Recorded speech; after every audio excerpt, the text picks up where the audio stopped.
Hello, ladies and gentlemen, to another episode of Night Owling with your host, Raffin Shoma. Today is May 7th here on the South Coast, and we are about to begin the show. Hello, everyone. This is Raffin Shoma. Welcome to Night Owling. This is our late night show where we usually it's just me talking about whatever the heck I want to talk about, but I do have a guest with us tonight, and it is the one and only KaijuNoir, also known as Andres. And I'm here. Yes, you're here too, and just in time too. So, you're going to be here with us for a little bit. So, pretty much my next class doesn't start for like another 4 hours, so I'm good on my end. Okay, excellent. So, and who do we have in the chat? Oh, we have some new faces and familiar faces. We had Zillapunk, 2007. Do you know him, Andres? Is he cool? Can we trust him? I've certainly seen him around on other live streams, so I'd say he is a welcome sight to see. Okay, you're cool, Zillapunk. You get into the club. Who's that? Who else is at the front door? Oh, we got Stephen Walker in Florgo. Yes. Okay. Very good friend of mine, the creator of Beatha, if you remember that one character from the CKC days. Okay, good. Okay, you can pass the bar, kid. Get into the club, okay? All right. Yeah, he's with me. Okay, excellent. Stanley Ipkiss. Do you recognize this guy? Let's see. He's a funny sort of fellow, a little green, I'd say, but I don't know. It might depend on what mood he's in. Yeah, I don't trust his pajamas. You get out of here, pal. No, not the pajamas. No. Those are horrible pajamas. And lastly, we have Shay Smithers, and he's. Let's read what they're actually saying. Shay, you're already in the club. You just slipped me 100. So, all right. Zillapunk says Ayo. Stephen Walker says hello. And what a hoot. Yay, kaiju, thanks. That's different words. Yeah. Either Steve is like more excited for me than you, or it's just kaiju monsters in general. Woo! Say woo if you like oxygen to breathe. Woo! And Shay Smithers says, greetings, fellow night owlers. Well, thank you, Shay. I guess that's the name of the people who listen to our show. So. I like that. Yeah, night owlers. So night owl, of course, is a term for people who stay up late at night. We are starting a little early, but that's to accommodate you in Japan, because right now it's pretty early. What time is it in Japan, dear Andres? It is currently 2:09 p.m. right now. I just finished all of my early morning classes, so I just had this big gap in my schedule between that and the evening classes. Mm-hmm. And for those wondering what music was playing at the beginning, that was from Kazuo Otani. He wrote the music, and that was the opening theme, or at least one of the themes, for Age of the Dinosaurs, a lesser-known 1970s TV movie. That was an animated film about a couple of kids who go back in time during the age of the dinosaurs. Now, that sounds like fun 1970s kaiju stuff, but this was also an anime written and produced by Ishimori, the guy who... Shotaro Ishimori. Am I saying his name correctly?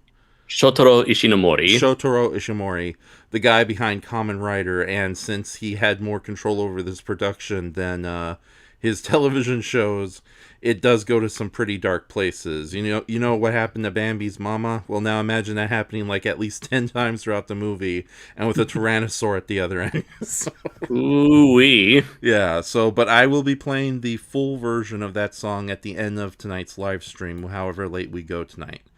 But I do want to say that the last live stream we did was really, really good.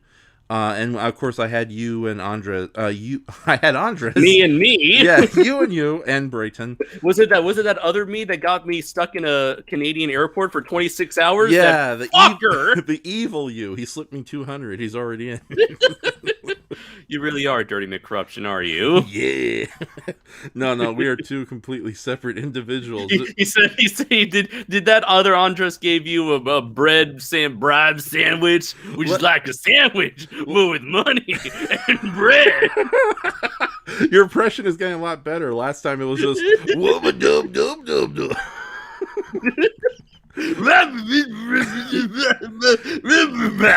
He's a dirty detective from Gotham. He's not a motorboat Andres. With like a he's got like the possessed by the spirit of like of a Scatman Carruthers if he just lost the ability to speak. Prime. Number one super guy. It's a shame I don't have any Dirty McCorruption images ready except for one, because we could just do a whole night talking about like No. Okay. A whole night with Dirty McCorruption. I would say that having based a particular character of mine off of Dirty McCorruption, you could say that I've gotten very very adept at emulating his voice. I read your short story. That version. Oh, you did? Yeah. Okay. So I forgot. I don't remember the character's name off the top of my head, but it was Fuego. Fuego. Okay. It's funny how that you made him this rather opposing a post-apocalyptic crime boss, and yet he still has a little bit of the Dirty McCorruption idioms, like bumbling. Yeah. He's essentially made him to be like this kind of guy who thinks he's all hot shit when he's really just like a bumbling idiot, just barely getting by on one thing and one thing alone. And if you want to know what that thing is, you'll have to read my short story, Bravura, The Wandering Soldier, which is available as part of my anthology book, Primal Warrior Draco Azul Full Metal Chronicles, available on Kindle and paperback on Amazon. Indeed. So, and there should be an image coming up pretty soon of Dirty McCorruption meeting the Crimson Weirdo. Dirty McCorruption, of course, is on the right side. He's the one with the gun, and the Crimson Weirdo is on the left side, holding a dog and a skull staff. And these are two recurring characters I play often. Now, I was going to save this image for later, but I might as well plug it now. Both characters make a guest appearance in the upcoming independent monster movie Zillafoot, released by SRS Cinema. Wait, what? What? I'm sorry. What? What? It's night owling, so I can afford to say the F word. What sorcery is this? What the fuck is that? Yes, ladies and gentlemen, even knowing they've both appeared in many different short films and sketches and the occasional just random voice appearance on various live streams we've done, these two characters who I play, one is sort of a failing amateur wizard, the other one is an incredibly corrupt but equally highly confident yet full of BS dirty detective named Dirty McCorruption. They actually get a cameo appearance in the upcoming Zillafoot film. Zillafoot, of course, is from the Plucky brothers, and it's their take on giant, the kaiju films and Ultraman, all that.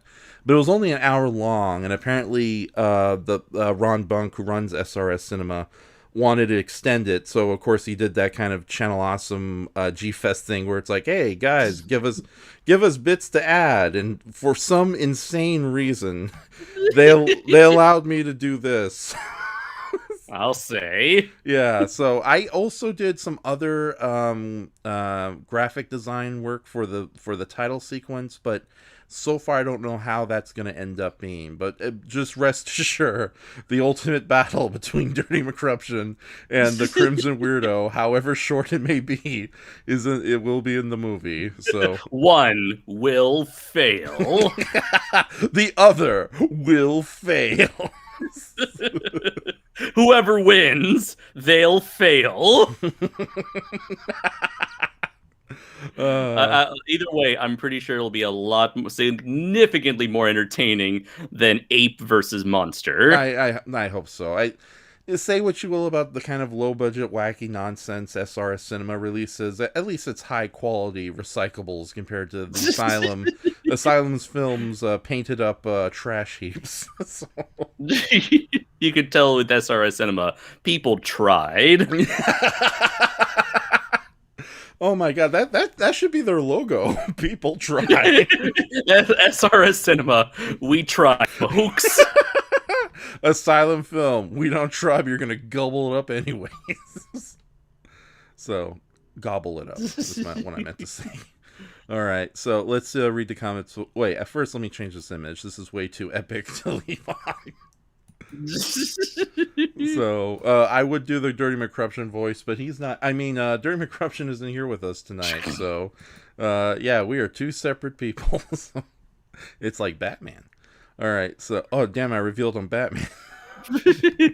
Bruce Wayne is Batman? That's a lie. He's my best friend. Thank you, Two-Face. You're welcome. All right, so you damn cheapskate. All right, Shay Smither says, you damn cheapskate, Raph. You told me I only needed to give you $20. Sorry, Shay. And Steven says, currently early morning in the UK. Just gone to 6 a.m. here, but it's okay as I work. What are you doing so? What are you doing so early, Steve? Yeah, Steve, explain yourself. Are you gonna fight? Go to sleep. Yeah, or are you trying to protect the base from all those protesting Frenchmen? So, I'm sorry, Stephen, if that comes off a little offensive. Okay, so the island. Yeah, what the hell's going on now in the world? Okay, so because of the EU and Brexit, there's a lot of really pissed off French fishermen who are protesting by how can I say, protesting with their boats in front of the island of Jersey, and it's all over. It's been all over the news today. So, but yeah, it's oh my god, it's silly. But Stephen, thank you for. It's great to have somebody from the UK here on the show. We love you. I barely know you. Andres loves you and knows you, but I love you nonetheless. We love you. So, but yeah, I'm sorry that stupid joke just came out of nowhere. Oh my goodness. Let's see, and he also responded with Nega Andres. Oh dear, who opened a portal to another dimension? The same dimension where Dirty McCruption is apparently a crime lord. I got my own robot, you see. And I got some little tricks up my sleeves as well, you see. Right. It's like I envision that whatever giant robot Dirty McCruption pilots, it's just somebody else's giant robot, but with like I can see that. Yeah. But with his face somehow painted or posted on to the face. See, it's original. He just graffitis on the shoulder, my robot, or just mine. Exactly. Jugless Juggler. Hey, long time no see. Wait a minute, it's Jugless Juggler 89. Oh no, it's someone brand new. So howdy. He says howdy. Long-time follower of the Monstrosity streams. Yeah. So. Stephen replied, I have grown used to staying awake at night working night shifts in the past. Okay. So he's a night owl. Okay, then. All right. Or an early bird pretending to be a night owl. But a bird nonetheless. Body clock has gotten used to it. Okay. I hope you don't get too tired when you go to work in the afternoon or you just work for a few hours as opposed to here in America where it's 9 hours or more. So, unless you're lucky. Shay Smither says Crimson Weirdo versus Dirty McCruption. I'd pay to see this fight. I'd pay that for $1. Hold on. And then he follows up. Hold on. Hold on. Titan Goji just interrupted the chat. He says, this shit business. And then, Sean Barry's here. Does nuts. These nuts? Got him! No. Okay. I'll ruin this moment by explaining the joke. Oh, no. Is it a poop joke? No. Okay. It's what the kids these days say when something is cool. They say, "This shit bussin'." Oh, Sean, don't be that young. Be old like the rest of us. Oh wait, no, that's Titan Goji. I was like, who are you reading? Okay, I thought you were the Diz Nuts. I didn't realize that this shit bussin'. Bussin'. But thank you, Titan Goji. It comes from the term busting.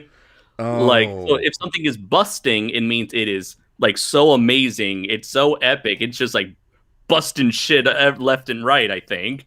So they just the youth being who they are reduced busting.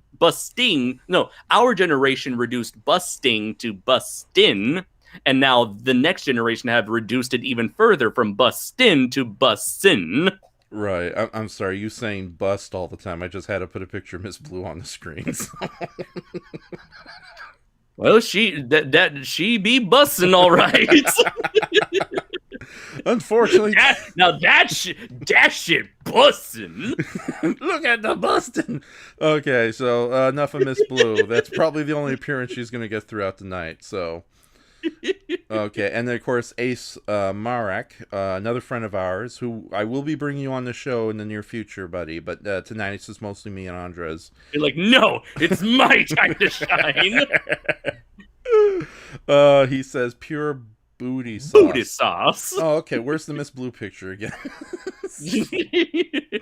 All right. He's like, I'm looking for some booty. If you know that reference, congrats to you.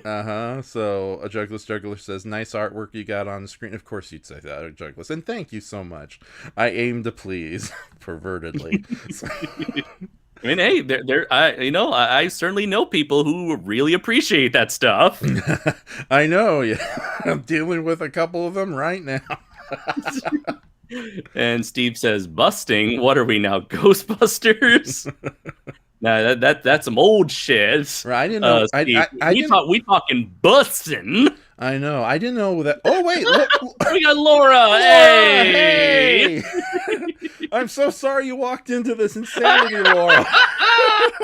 It's okay. She's been on Monstrosity. She knows what she's in for. I know, but although like, judging by her comments, I'm assuming I assumed wrongly. She probably came in just as Miss Blue disappeared, and we just kept saying busting Ace the whole time.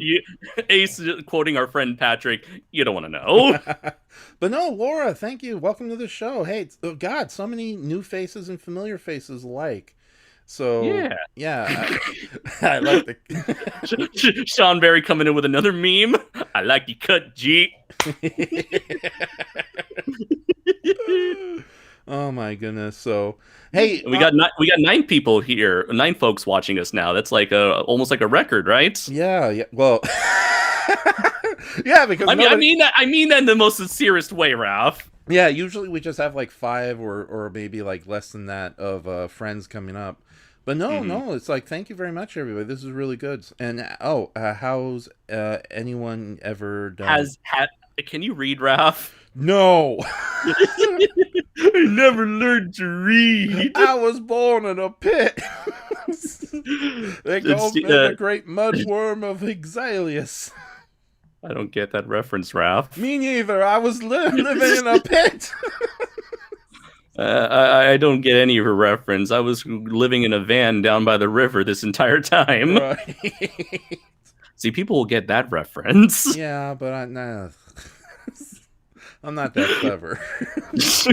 Time Goji says, has anyone ever done MTDs? And I'm pretty sure that's a lead into a joke. So, what are MTDs, Davis? Sean coming in with another reference. The truth. You can't handle the truth. I get that one. I got that one. Yeah. Flying monkeys were in that movie, right? Okay. Oh man. So yeah. And then we got, of course, it wouldn't be a stream without Juggler coming in with a question like this: what if Bill and Ted were common writers? Yeah, it'd be a way more coherent TV series than what we got now. Wait, we got a Bill and Ted TV series now? No, I'm talking about Kamen Rider. It's like, I don't know what the heck's going on. Yeah. Okay. Yeah, of course. And Titan comes in, MTD's nuts. Got him. Okay, this is so cute. Everyone stop it. I'm just going to ban all of you.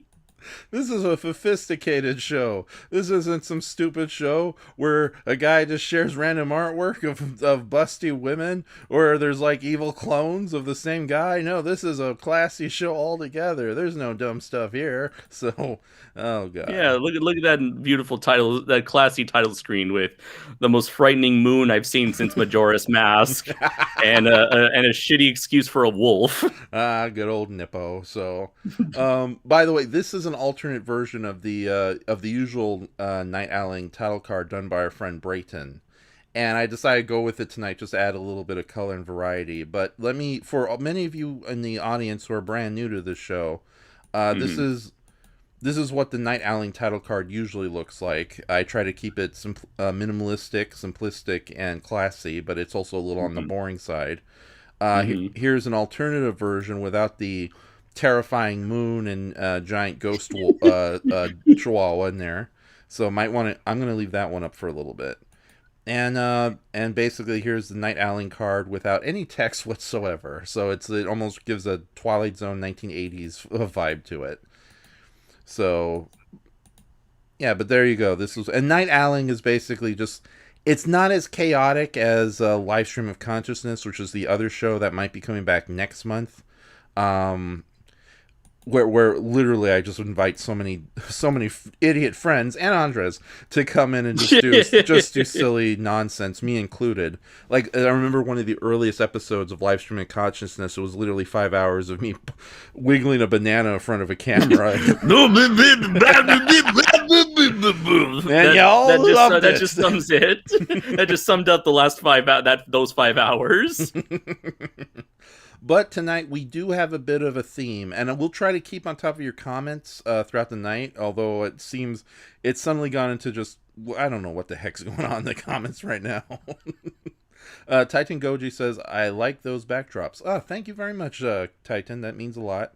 So, and also... I would say you were always great with gradients. Yeah, thank you so much. Like, great, as much as I enjoy the color, the gradients is also equally fun. So, and it's like I'm working on some big art projects this month too. So it's one of the reasons why Night Owling is a lot easier to do than Live Stream of Consciousness, and why I don't plan on doing any major projects this month. Although there's a surprise or two coming down the line, and I'll keep it a surprise for later. But tonight, on our last Night Owling, we stuck to only kaiju talk, you and me, with a very sleepy Brayton barely holding in. And we went over various subjects. I'm kind of sad we didn't talk about Godzilla Singular Point more often, because the majority of talk was you trying to explain the rebuild of Evangelion movies to a unconscious me. What? I don't know. It's like, I think I was too tired that night, and it's like my brain kept doing a roller coaster. 1 minute, it's like, oh yeah, I'm very much in agreement with you in this. Your brain's just pulling a. Exactly. But yeah. So far, Godzilla Singular Point and Gridman, Dinosaur, I should say, are they holding up for you on your end? Yes, they are. I've yet to see the latest fan subbed episode of Gridman, but I hope to check it out very soon. However, I am caught up fully on all 7 episodes of Singular Point. Thank you very much, Sean. And so, yeah, really, really digging the direction this show's going in so far. Yeah, definitely. And I was pleasantly surprised that it's going to be a full 13 episodes, although I know the more impatient Godzilla fans are like really upset about that number. It's like, where's Godzilla? Sorry, Loris right now is like, I feel like you two are those old dudes, Opera Muppets, Statler and Waldorf at a cheap grindhouse porn theater. What kind of an act is that? An act of mercy. She said a grindhouse, but we're not that classy. It's like, how'd you guys get here? We entered a contest. Yeah, we lost. In the Muppet Christmas Carol, we're dead. Wait a minute. Well, how did the song go? What was it? We're Marley and Marley. Oh, we're Marley and Marley. Oh. I really gotta see that. I haven't seen that movie in years, in absolute honesty. But I actually saw it this past Christmas season. It was really just the thing to get me in the mood in a country that doesn't really celebrate Christmas all that much. right, Aww. other than the fried chicken being, oh, Andres, him with his broken tree and no one there to help him. That's honestly Christmas in Japan for me, honestly. Oh my goodness. So it's like the saddest experience ever because it's like no one gives a shit about Christmas in Japan. Yeah, unless it's like just for like a holiday merch or just like kitsch. No. It's just KFC and nothing else. It's like loves it from. I know Laura's gonna get this. It's like, oh no, you misunderstood. No.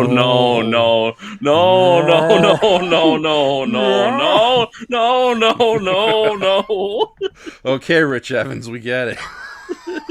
That's not. That wasn't Rich. That was Mike. Okay, Mike Sakowski, we get it. Mike Wazowski. Oh no. Shay Smithers, sounds like you were turning into Mushmouth from Fat Albert and the Cosby Show. Oh my god.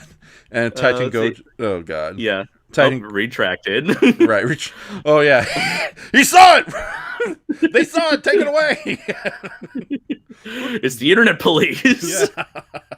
Oh wait, he posted it again. Have you guys ever applied to Hope You? As in, hope you guys are doing well. Oh, that's sweet. And that's a pun, too. I like puns. Zing! Yeah, zing! Oh, Laura said, I figured you'd know their names. The Muppets there's a lot of really good Muppet characters out there, but yeah, if you're not a diehard, it's like, I'm glad you know their names, but it's like, it took me years to remember them, so I just forgot them now. I couldn't even mention them if I wanted to. And we Steve also saying, can't wait for Singular Point to come to Netflix for the UK. Yeah, it'll certainly be worth the wait, Steve. Oh, of course, you could just watch it fan subbed if you know where to find it, but yeah, if you just want to like binge it all in one go as conveniently as possible, then yeah, sure. You hold on tight there, buddy. I'm sure it'll show up sometime in next month in June. Yeah, I'm really hoping that when it shows up on Netflix, that there will be a dubbed version of it, because I think we'll be able to. Like, I don't know, because doesn't it seem too quickly of a turnaround unless they are working on the dub simultaneously alongside the Japanese dub? I hope so. We'll see. We'll see what happens. I just really hope when it comes on Netflix, they don't do a weekly release, and it's like, oh, that's really going to annoy the fans. Oh no, that's pretty much exactly why Netflix chooses to wait until the show is finished in Japan, because they prefer their audiences to be binging shit like episode after episode after episode, not doing the whole simulcasting that other streaming sites like Crunchyroll or what else, or Funimation does. Yeah. Well, with that says, let's be grateful that Netflix didn't decide to do the typical Netflix jail. We'd be waiting an entire year after the last episode. Because, yeah, I think because it's Godzilla, it's a little more high profile of a character franchise. Even though, let's face it, Godzilla's really not that popular. Well, maybe today, right. But yeah, compare him to like Batman or the Snyder Cut or whatever the heck is going on with the Sad Batch on Disney Plus. The Sad Batch. No one knows what it's like to be the sad man. I know, Laura. I'm doing the singing thing. Okay, yeah. It's okay. You guys can sing way better than me, so I know if Brayton was here, he'd just be doing his show tunes left and right. Hello, my baby. Hello, my darling. Hello, my ragtime gal. Knock it off, you splendid frog. Go deal with the Salunga, you anime looking fuck. Okay, I wonder how Brayton will feel when his anime surrogate like just defeated not Gabra like a boss. Yes, I was like, oh, Braden's gonna like this. Right. Or that, or he's gonna be jealous. He's like, why does anime mean? Why is he so much cooler than me? No. Where were you when G-Fest security tried to stop me at the door? You could have taken him out with a not oxygen destroyer. Oh yeah, that was right. By the way, yeah, much better, much clever use of that reference than what we saw in King of the Monsters. Oh yeah, I don't know why. How come Godzilla Singular Point does a better job with all the in jokes and the callbacks than say Godzilla King of the Monsters, where it just feels, I don't know, Because they're competent. I know It's like oxygen destroyer. That's a thing Godzilla fans like. Let's just throw it in there. yeah, it's like, what is it? That's how references are done. Anyone can do a Mothra reference, but to go out of your way and feature plush toys of obscure Godzilla 98 animated characters in a very brief sequence, it's like, you have my respect, sir. Yeah, because what's a good, yeah, because in Godzilla 2014 it just got annoying how many Mothra references were all over the place. And you know, it's Really? not, 'Cause I thought that I know there was like the little like tape thing that says Mothra on that one aquarium thing. yeah, But what else was there? in the school that young Brody is in, as the power plant is falling apart, the walls are Mhm. covered with diagrams of Mothra looking butterflies. And it's, Oh yeah. yeah, and it just gets a little, unless it's like kind of like a hint of things to come, but right there it just feels like, oh, we only got this one movie, so throw in Mothra references. I'm Garth Edwards. That's my terrible Garth Edwards impression. And you see, for Gareth Edwards, you need to make him the most pretentious fuck of all time. It's like you have Gareth Edwards. He created the greatest movie ever made, fucking Godzilla Night in 2014. Right after the other greatest movie ever made, Star Wars Rogue One. You're also the guy who made End Days for National Geographic. I can't trust you, It's Michael also Bay. which is also the greatest thing, the greatest National Geographic's program ever made, because I did it. Half the dumb gags that show up in your movies was already from End Days, you con artist. Hold on, I'm gonna look and see if That only makes it even more of the greatest thing ever made by yours truly. I don't like you. Doesn't matter. I don't care if people like me or not, because I've already made the greatest thing ever made. I'm Kathleen Kennedy. You're fired. It's all right. I already quit Hollywood. That's why you don't see me making movies anymore, because I've already made the greatest movies ever made. Where's a gunshot special effect I can play right now? Oh my goodness. Laura mentions that there was security at G-Fest. Really? There's fan service and pandering, GBK pandering. Ooh. So wait, Wait, where? Oh, wait. Are you talking about G-Fest? When was there GBK pandering at G-Fest? I don't know. Oh, It's been so long, I've forgotten what it was like. yeah, it was probably just the fans in general. So, because I'm so glad the movie's finally come out. I'm not hearing the fans whine about their precious "Who won this?" because we all know Mechagodzilla beat the crap out of Godzilla. That was hilarious. Proving once and for all that robots are superior. Indeed. It's like I almost want to do a picture where Mechagodzilla, King Joe, the Dragonzord, the Megazord, Giant Robo, Gigantor, Mechanicong, Mogira, and maybe someone else is just like gang beating Godzilla. Draco Azul, maybe? Available now on Amazon and Comixology. Yes, you had to do that. So, by the way, for anyone who doesn't know what End Days is, it was an early documentary special directed by Garth Edwards with special effects by Garth Edwards. And it basically presents multiple different scenarios of how the world might end using the subplot of parallel universes. Now, it's generally kind of a neat watch, especially if you're familiar with his later works, especially you'll see a lot of repeated gags. It's like there's a sequence where New York is flooded in a massive tsunami. And it's basically the sequence where Godzilla comes on land in Hawaii, minus Godzilla. But as neat as the special effects are for this BBC production from the early 2000s, there's a lot of terrible cheese in it. And it kind of also shows a dark shadow of what's to come.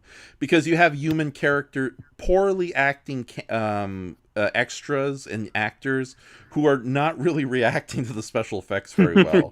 There's a sequence where a power plant explodes and the protesters outside of it don't react as the flames come and engulfs them. So, but yeah, apparently it's on YouTube. I don't know if this is the uncut. See, what happened was I did it all intentionally. I was subverting expectations long before that hack Ryan Johnson stole my bit. Hold on, I'm looking for laser sound effects from Star Wars.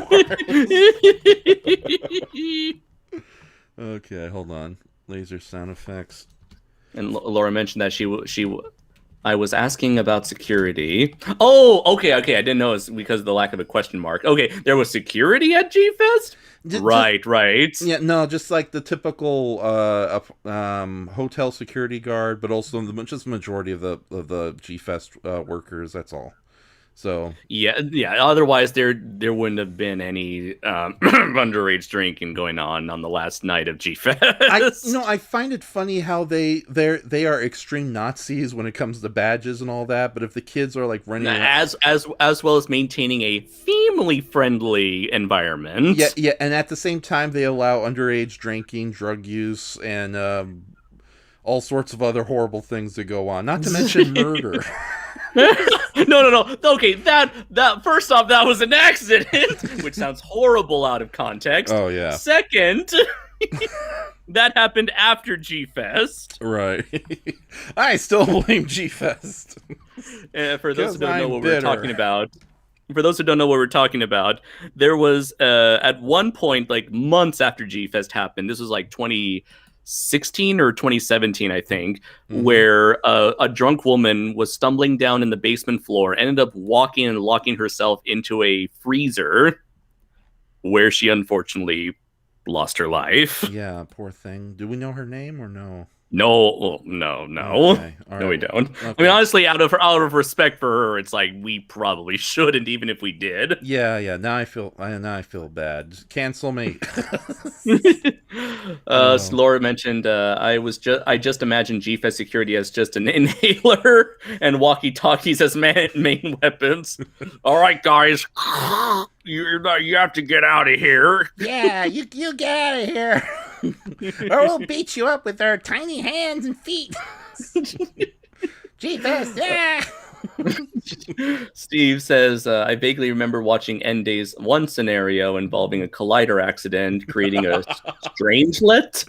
Yes, you got it, Steven. You win the reward for obscure bingo tonight on Inshoma's Night Alley.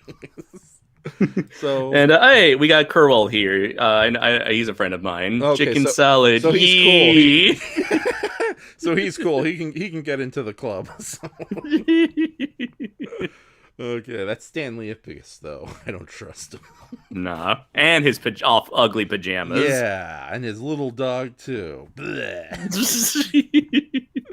No, the dog he can come in. Yeah, so the dog is cool. Right. So I watched that movie last night. It's currently free on YouTube, and it's pretty fun. Wow. It still holds up. Oh, of course. It's The Mask. it's a timeless classic. Yeah, I love how that movie and the lesser loved Mystery Men, they're both comedies, but they try to ape the whole 1990s Batman aesthetic by taking place in their own kind of imaginative cities. True, Mystery Men goes out of its way to present, everyday life in like a Joel Schumacher style megacity. But I like how Edge City, the world where the Mask takes place, is its own little Gotham with it's cool. It's just cool. Honestly, as a kid, I never noticed that. I just assumed, it's just fucking New York. No, it's its own fictional city, and from what little details we get, it's apparently a city that used to be a massive garbage dump that was converted into a normal living city, which probably explains why it's kind of a crappy place to live in. And why there's like the opening shot, you have those wonderful matte paintings of like behind the skyscrapers, there's like giant smokestacks everywhere. Or it's like the park that our lead character and Cameron Diaz? Yes.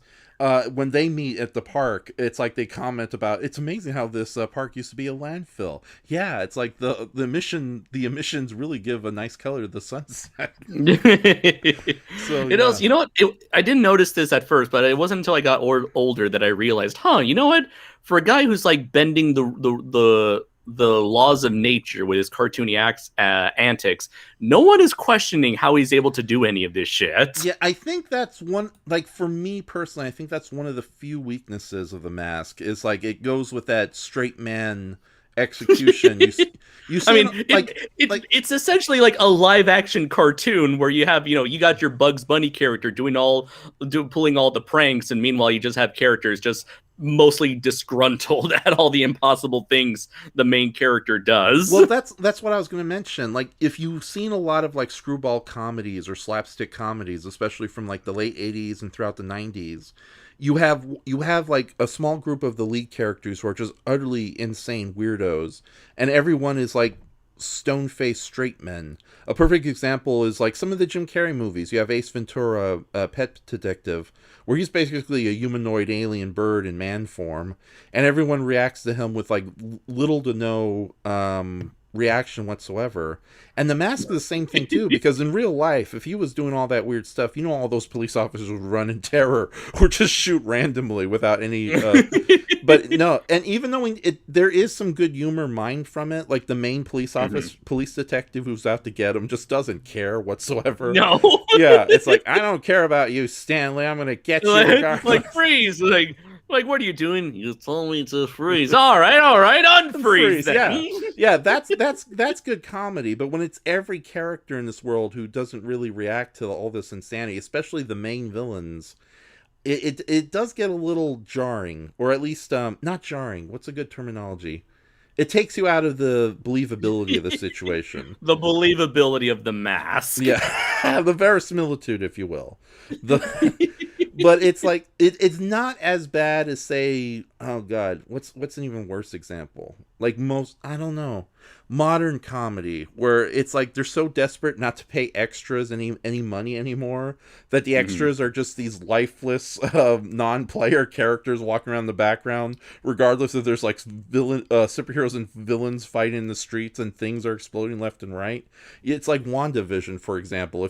If you're not one of the lead characters, you're this lifeless android just walking in the background, not reacting to anything. That was clever. Yeah, exactly. But no, thank goodness this movie was made before the great purging of extras being able to act. Because yeah, there's a lot of fun minor roles that go on that really complements Jim Carrey's wacky performance, and you especially see it in the big musical number with Cuban Pete, which is just a lot of fun. But it's like, I love how that's one of the few scenes where, like, the straight man routine with all the other characters starts to peel away, because it's not just his powers, affecting everybody, but it's just everyone getting into the mood of the spirit. You just cut to those three police officers going, like, just dancing with the song. It's very nice. Both so full of spice. Yeah, exactly. And then when he walks away, he bumps into that one old woman and just kisses her randomly. He just walks away.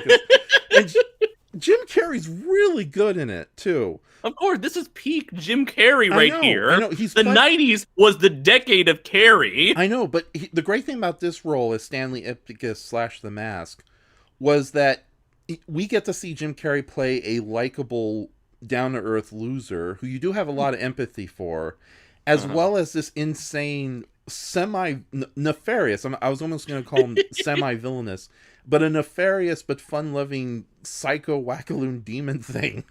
And they're both very memorable and well done performances. Shoma come unhinged. Smoking. Somebody stop me. Ooh, no, please, somebody stop me. I can't control myself. Right. So I believe my friends, Benjamin, Washington, and Lincoln. Yeah, but yeah, no, and that was like one of the first major movies that Jim Carrey broke out in. I know everyone remembers Ace Ventura and Dumb and Dumber a lot more, but that was like, I think, practically the first major showing of Jim Carrey right after In Living Color, and he's really, really good in it. It really shows his acting range. I'm kind of sad that we didn't get more movies like that, or even like a proper sequel of The Mask with him Well, again. we did kind of get a sequel. No, I have not seen it, so Oh. I have not seen it, so I'm kind of spared of whatever horror you experience, friend. No, actually, no. I haven't seen it either. I've just seen reviews of it, and the more I see, for every video I see, I'm like, no, thank you. A part of me dies inside. It's no good. He's no good. There's a little inch of me in my heart that says, like, Alan Cummings in it. You should watch it. Yeah, but it's Son of the Mask. So no, Alan Cummings And is in it. I forgot. I completely blanked on Eddie Valiant's actor. Oh god! Oh darn it! Hold on. We'll Hoskins? Yeah, I want to say Bob Hoskins. Bob Hoskins. Yeah. Okay. It's like it's got Bob Hoskins in it as Odin. Oh god! Two British actors I like. I'm being drawn in. you got fucking freaking Mario there as the ruler of the gods. Let's face facts. Hate it or hate the movie or marginally accept the movie for what it is. Bob Hoskins was really good as Mario. If you're gonna do like an action movie version of Mario, he was perfect in it. So, well, I believe. But anyways, we're already like almost an hour into this, so we should get to the point of this live. So that was our review for Jim Carrey's The Mask. The Mask, yes. One last thing I would say, the comic itself has so much potential. I haven't read it, but I've seen I have like a basic knowledge of the Mask comic, but it's got so much potential. I could see it being adapted, if anything, as like a straight-to-video animated dark comedy, which I don't think we had much of those in the world of animation. Yeah. Well, what's interesting, like, I have not read the original comics myself. I've kind of breezed through them when I used to work at a comic shop many centuries ago. Back when people used to give a shit about comic shops. Well, back when nobody even knew they existed. Oh my god! Now today it's like a comic shop. That's where you go to buy Marvel movie merch, right? No, that's where you buy pop figures, you fool. Yeah. No, we're talking like the days before Pokemon came to America. So when comic shops were barely holding on, and all of a sudden, Pokemon, we just found a new way to make money. But but I have seen a lot of documentaries or like YouTube essay videos talking about the differences between the original comic and the movie. And the original comics is definitely more on the horror level. Yeah, it's a dark comedy. It's about, wacky cartoon physics. But, when people... It's like just how fucking deadly cartoon physics can be when unleashed upon the real world. Exactly. And there were... Trust me, you don't want a piano being dropped on your fucking head. Yeah, let alone certain car parts being stuck up holes that it should not be put in. So, but with that said, originally New Line Cinema wanted to make The Mask their next Freddy Krueger. But the more they worked on the film and the more they looked into the script, they realized this is better off as like a superhero comedy vehicle. And I think they went the right route going that way. True, Jim Carrey's The Mask is way too benevolent in his own demented, terrible way compared to the ones from the comic. But with that said, I do like the conceit in the comics where anyone can wear the mask. And I'm surprised they weren't smart enough to pick up on that with a sequel years before the real sequel came by, and just do a series of like well casted action comedies with different lead characters taking on the mask role. Right. Yeah, I can definitely see that being a possibility, and it's kind of a testament to show like the talent that was on display with the Mask movie, where it's one of those things where you can be so off the mark in terms of adapting stories and kind of like dropping what it was kind of originally meant to represent, and at the same time still be a great movie on its own. Yeah, exactly. Yeah, it's like, yeah, normally we're all like, when these days, whenever something gets adapted, most people will complain that, oh, it has to be just like the source material. And yet this was a movie that ignored a lot of the source material, but like in like kind of like in the case of say like Halle Berry Catwoman movie, both the Mask and Catwoman movie arguably Are did the exact disservice. same thing. No. I'm just saying that they did a lot of how would you say what's the word creative. Was it creative? No. What's the word where it's like creative changes or there's another word for that. What was it? rewrites? Not creative influence. No. Darn, it's on the tip of my tongue, and I can't imagine. I can't. Creative liberties. Both creative movies. liberties. Yes. Yay! Both. That's a word for today, folks. Yeah! So, both The Mask and Halle Berry's Catwoman took a lot of creative liberties with the source material to provide something that is like a vague shadow. Although I would say, like, arguably, yeah, Catwoman itself took more creative liberties than The Mask. But one turned out to be a very good movie in its own right. The other wasn't. Yeah. So the fact that they took so many creative liberties just added salt to the wound. Whereas this movie, The Mask, it's so great that even if you did read the comics, I'm pretty sure you wouldn't care. Oh, yeah. Well, not only did they take a lot of creative liberties, but to add to your point, they made the smart decisions with The Mask, whereas with Halle Berry's Catwoman, they made no decisions. No decisions. No, they made no decisions. Yeah. What are we going to do now, boss? Whatever. Okay, boss. You want some more fisheye lenses on the camera, boss? Whatever. Can we dress her up like a dominatrix? Because you were supposed to go like, sure. Sure, boss. Okay. We are geniuses, you and I. But yeah, that's pretty much what I want. The last thing I wanted to say about that, and I really want to revisit the cartoon series. I grew up watching it every Saturday morning on Fox Kids, but I barely remember anything about it.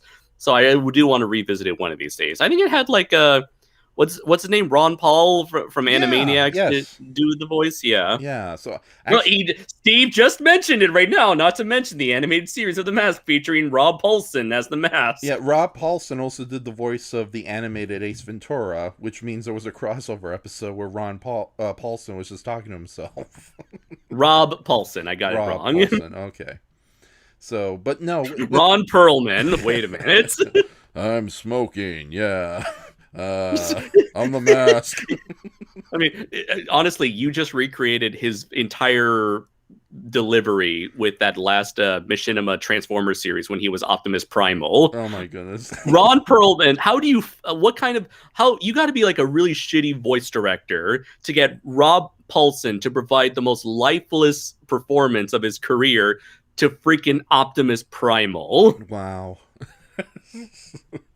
It's a shame the Machinima, that's no longer around. We couldn't even watch it if we wanted to, huh? No, yeah, that's right. Oh my goodness. Except we didn't want it. We don't want to. Yeah. Wow. Ugh. Okay. Let's move on, ladies and gentlemen. So so we do have a theme for tonight, but we've already wasted an hour. We do? Yeah. As you can see by the title and the Night Owling for May 7th, 2021, The Questioning Beast of Tagg. Tagg, yes. That plucky little Mexican robot KaijuNoir reveals himself as the Questioning Beast of Tagg. We'll explain as we go. Unfortunately, we spent an hour talking about Jim Carrey's The Mask. And this might have to be a 2-part video because you have only like 3 hours left. We're here for the long run. But basically, a while back, sometime earlier this year, I honestly do hope, time flies, when you're quarantine time, Andres did a tag video, and I was one of the lucky / unlucky people to be tagged. So I was thinking that for tonight, that I go over some of the questions you ask, but to add a little flair to it, we'll have you be my co-host, and we can actually talk about it together. Oh boy. Yeah, so now I was originally gonna like so to kind of add to the whole questioning beast thing, here's a very stupid picture I just whipped up of little Draco Azul meeting Mickey the giant sphinx. Unfortunately, it looks like you're looking at something you shouldn't be looking at. Well, it'll show up soon on your end. So Right. all right, no. At least I didn't go with the original idea of just posting your head on her body. It would have been even more disturbing. Oh boy. Right. Okay, there it is. It's on the live stream. You can see it now. I'm still waiting on my end. Damn it. That's right. You're in Japan. Things are 8 hours delayed. There we go. There we go. Yeah. Because it's what's the context here again? Oh god, that you're meeting a giant sphinx girl, and this is the little Draco Azul, so the size scale works. Us Mexicans do tend to be very short individuals. Right. Well, this is what's the official name of your chibi version? Little Draquito Azul. Draquito Azul. Okay. Oh, that's clever. Your mother wins reward for punnage. Right, but no, the original. I was either going to put your head on like the Sphinx of Giza or on her body, but I was like, no. It's just like in the background, the Sphinx is like, ooh, what's happening here? Mickey's another fan servicey character of mine. Although unlike Miss Blue, she's a much more well behaved girl, and she's a giant. Okay, Sphinx. when you mentioned Mickey. Initially, I was like, wait a minute. Mickey Mouse? Hold on here. No, That doesn't seem to be right within your copyright, fella. Oh, no. Mickey Mouse. We're prepared to send you a cease and desist if you know what's good for you. Oh, yeah, I'll tell to my fists. Winnie and Pooh. Oh, bother. That's right, both of my hands are stuck in jars of honeys. And bees. All right, but yeah, basically Draco Azul meets but let me bring on the questions themselves. I don't think we're going to be able to do all these tonight, but we'll try to get through them. Although, with that says, okay, so the first question you asked, Andres, was, which tokusatsu franchise would you like to see get an animated adaptation? Mm-hmm. Adaptation. Amputation. Yeah. And honestly, I was thinking about it today when I was revisiting these questions, and I can't think of one for the life of me. Godzilla. Wait a minute. Ah, darn. Yeah, that's the thing. Godzilla's already gotten two animated anime adaptations. Actually, no, 4. 5 if you count that horrible Goji Land educational films where Mechagodzilla's stalking people. Before we move on, Laura said that it looks like he's questioning the physics of that top. You hear that? Laura's calling you out, Raph, on your character designs. I know, Laura. I'm terrible. I need. Goddamn! I needed to put a you need help. It's what you need. Let's all look on the bright side. At least my female characters are better developed. Damn it! But Singing.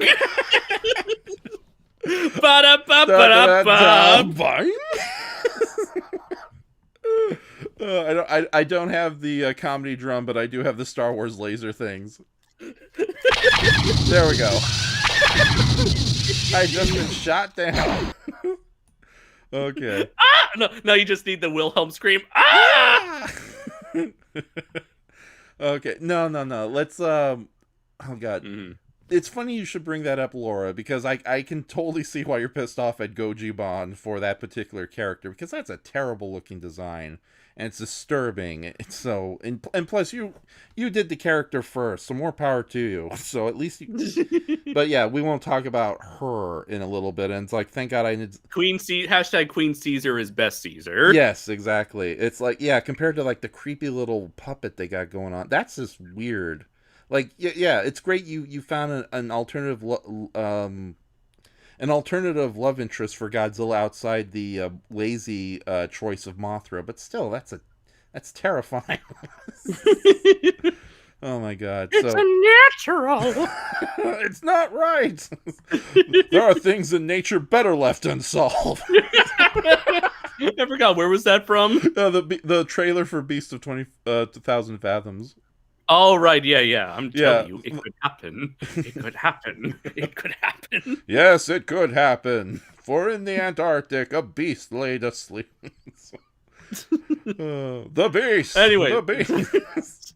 All right, so, okay, so the first question is which tokusatsu franchise would you Yes. like to see an animated adaptation of? And Right. here's And the Godzilla's got one, Ultraman's got one, and Gridman yeah, got one, two of them Gridman got actually. one. Yeah. Yeah, and Kamen Rider's about to get one soon. I think, wasn't there like a chibi anime, like chibi Kamen Rider thing? Hold on, Laura replies, "It's a Bratz doll with Xena armor." Thank you. That's exact. Like those Bratz dolls are disturbing looking. Oh my god. So, are you still there? Mm-hmm. Okay, sorry about that. I thought the microphone unplugged. Yeah. Okay. So, okay, there was a chibi Kamen Rider series that has its own cult following. And some people like to recognize its existence. Other people are like, no, it never happened. And from what I understand, it's one of those weird Go Nagai deals where it's technically canon, but the main company is like, no, no, no, it's not. But with that says, we've never had like a proper animated serious Kamen Rider series. The closest thing though may be the Skullman anime, but that was very tertiary. But we are getting an animated sequel to Kamen Rider W, or is it Kamen Rider Double? How do you say that Oh title? shit, you're right. Yeah. Okay. So, a little Japanese explanation tangent thing here. So, in Japanese, the letter W is pronounced double, and it doubles as the word double. So if you ever go to like a restaurant, like let's say you're ordering pizza and you want double the cheese, on the menu it'll have the English letter W. I did not know that. That is interesting. You learn things on this terrible late night TV show tonight. So yeah, so in Japanese, doberu or Mm-hmm. doburu, yeah, doburu is both the letter and the word double. So when you watch the series Kamen Rider Double, it is supposed to be pronounced Kamen Rider Double, not W. Okay. Thank you. So, and Kamen Rider Double was definitely one of the better Heisei era Kamen Riders, or Millennium era. What were we supposed to call it? It's technically all Heisei, but fans would, I think, say that Double was the beginning of the fan named Neo Heisei era, which is essentially Kamen Rider of the 2010s. Right. But no, it definitely was one of the better series. It did suffer a little bit from kind of having bizarre live action anime style comedy within a supposedly more serious. It's the same problem that Super Sentai suffers from. Although I think with Kamen Rider it's a little more jarring because you're expecting it to be serious. It's like, remember when we saw the first episodes of Build, and it's cartoon gags were Yes. just, I don't know. No, Yeah. just no. No. All No. the I'm like the Grinch. All the noise and noise, noise, noise, noise. Yeah, and it's weird too because for some reason when Rabbit take best match. Yeah. Yeah. It's bad enough the belt screams, but then you have things where they're like their female friend is like going into like mad anime rants when she gets angry, and like it would be a funny sight gag, but it's delivered and execution is just so jarring from everything else that's going on. Thankfully, Kamen Rider Double didn't go as extreme as the handful of Build episodes we saw, or other Kamen Rider series where it gets really stupid, like Kamen Rider Ghost, where it's like you just saw an entire roller coaster of people die brutally, and then we're back with these cute little ghosts just doing stupid shit.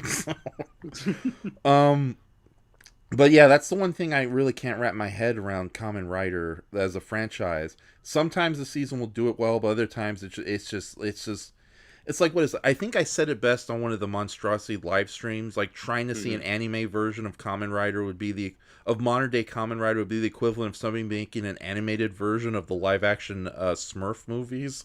Like, what's the point?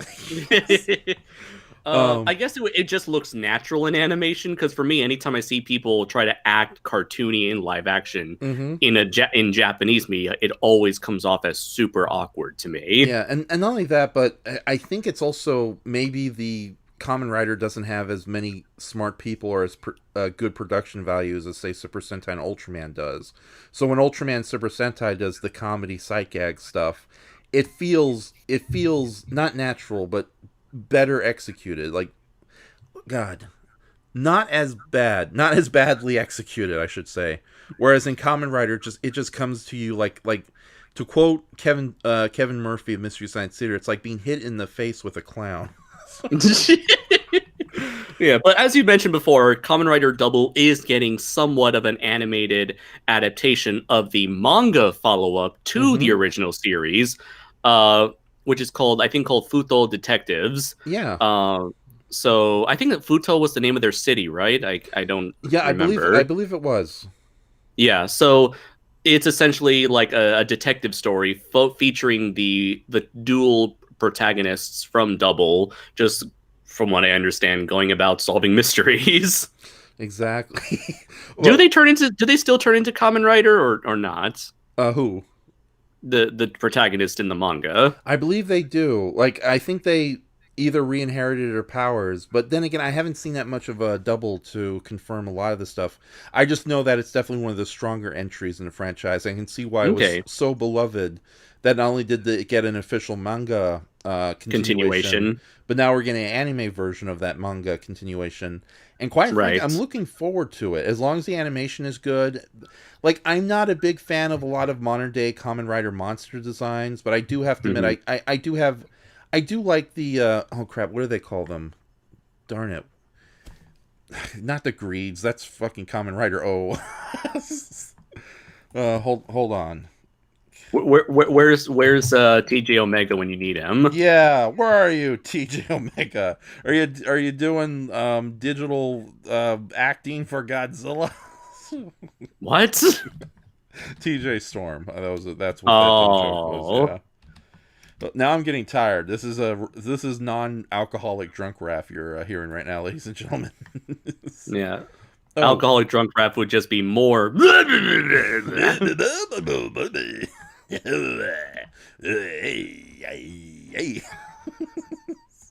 Okay, list of Kamen Rider W characters. Yes, Futo is the name of the city they're in, another fictional city. The Dope Pants. What a Nah, it's better than some of the other.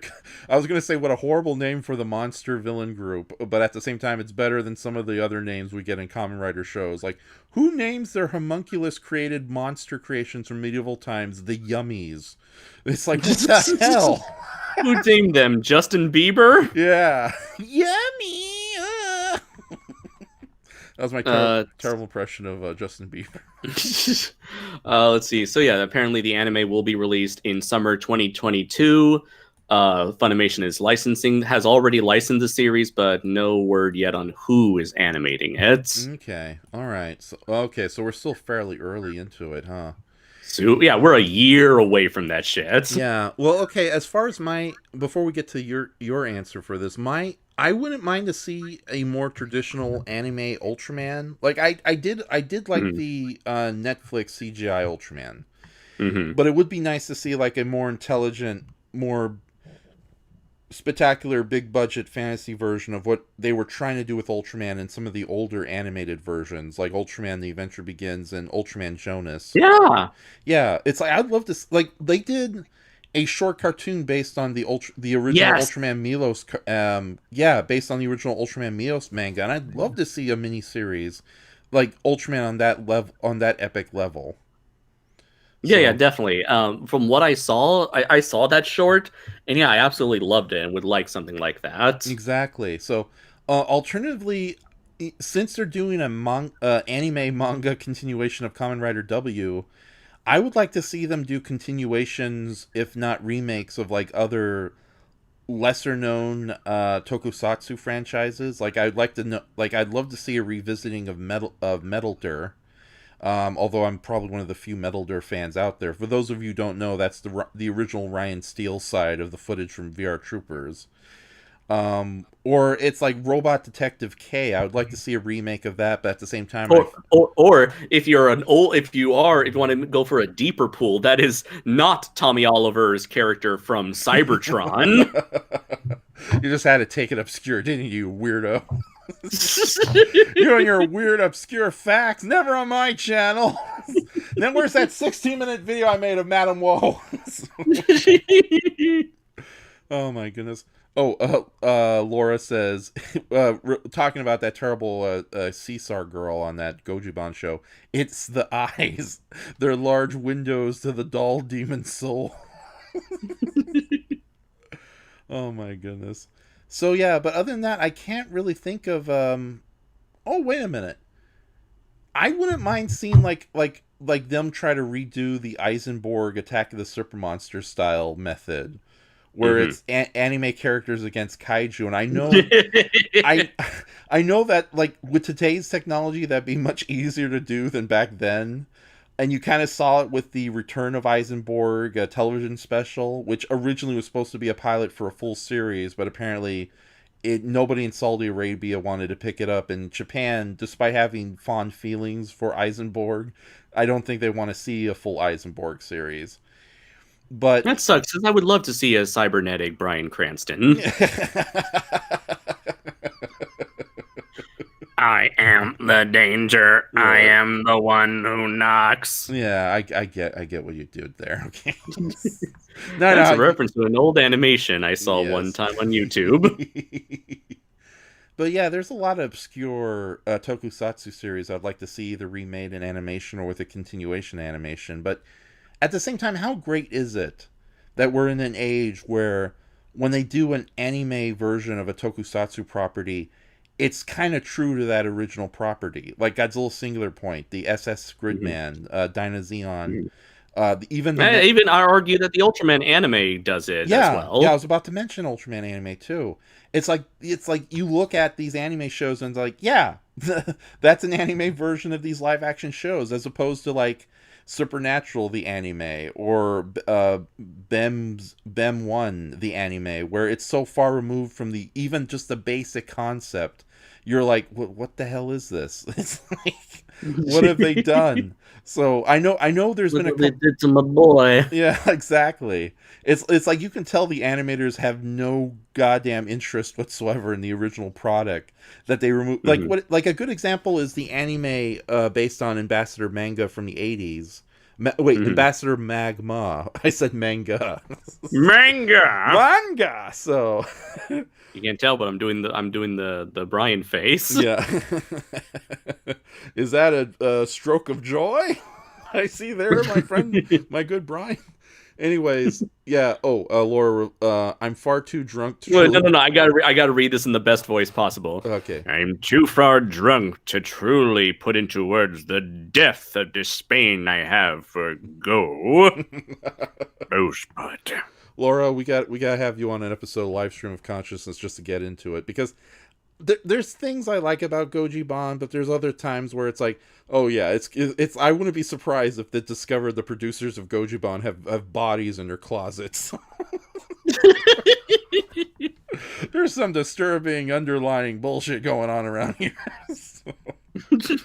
Oh god. So anyways, yeah, but no, in the early 90s there was an anime version of Ambassador Magma, and of course better known as the Space Giants, and that sounds like a really cool idea, but it's obvious the makers of that anime were so disinterested in giant robot man versus giant monster fights that the majority of the series was just, it was even worse than the original series with its serial format where it takes 4 episodes to get to the final fight scene.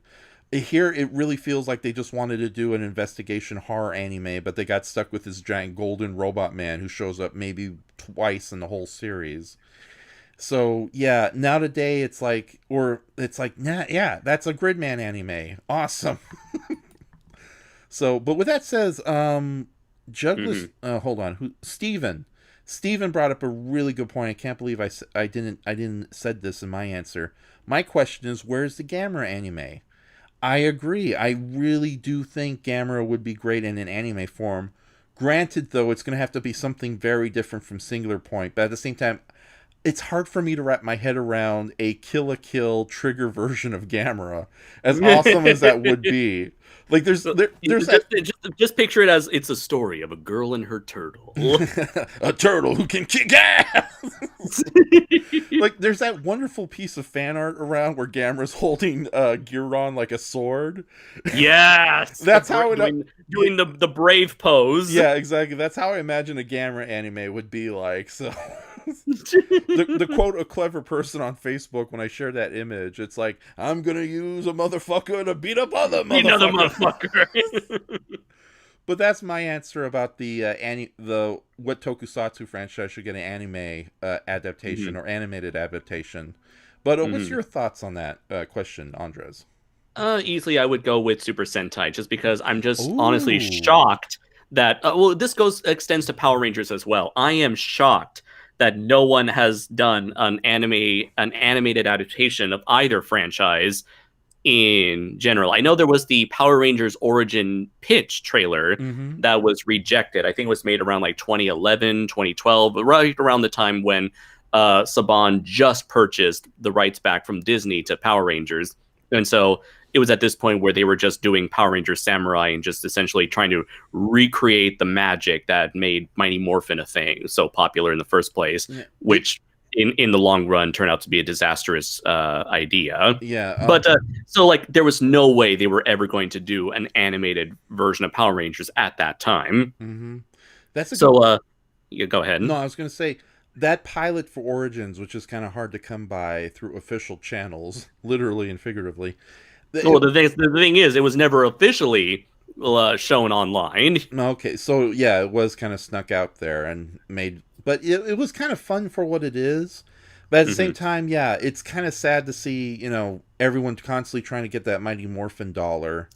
And not only that, but had they gone through with it under Disney's tutelage, like Disney's animated shows around that same time, it would have been a nightmare, because it's like, oh, we're fighting this monster and defending the city, a city that's conveniently empty of any life, that looks like a desert. It's what do you expect from a TV budget? If you look at like Beware the Batman, TMNT 2012, Transformers, none of these shows, Transformers Prime, none of these shows have any background characters, because you know how expensive that shit is to model. Yes, Laura, I would love a Shattered Grid anime or just animated adaptation. I like anything from the comics. I know you hate the comics because the monsters suck. From what I've read, which is mainly Volume 1 and Shattered Grid, I fucking love what they've done with the comics. I love what they do with the characters.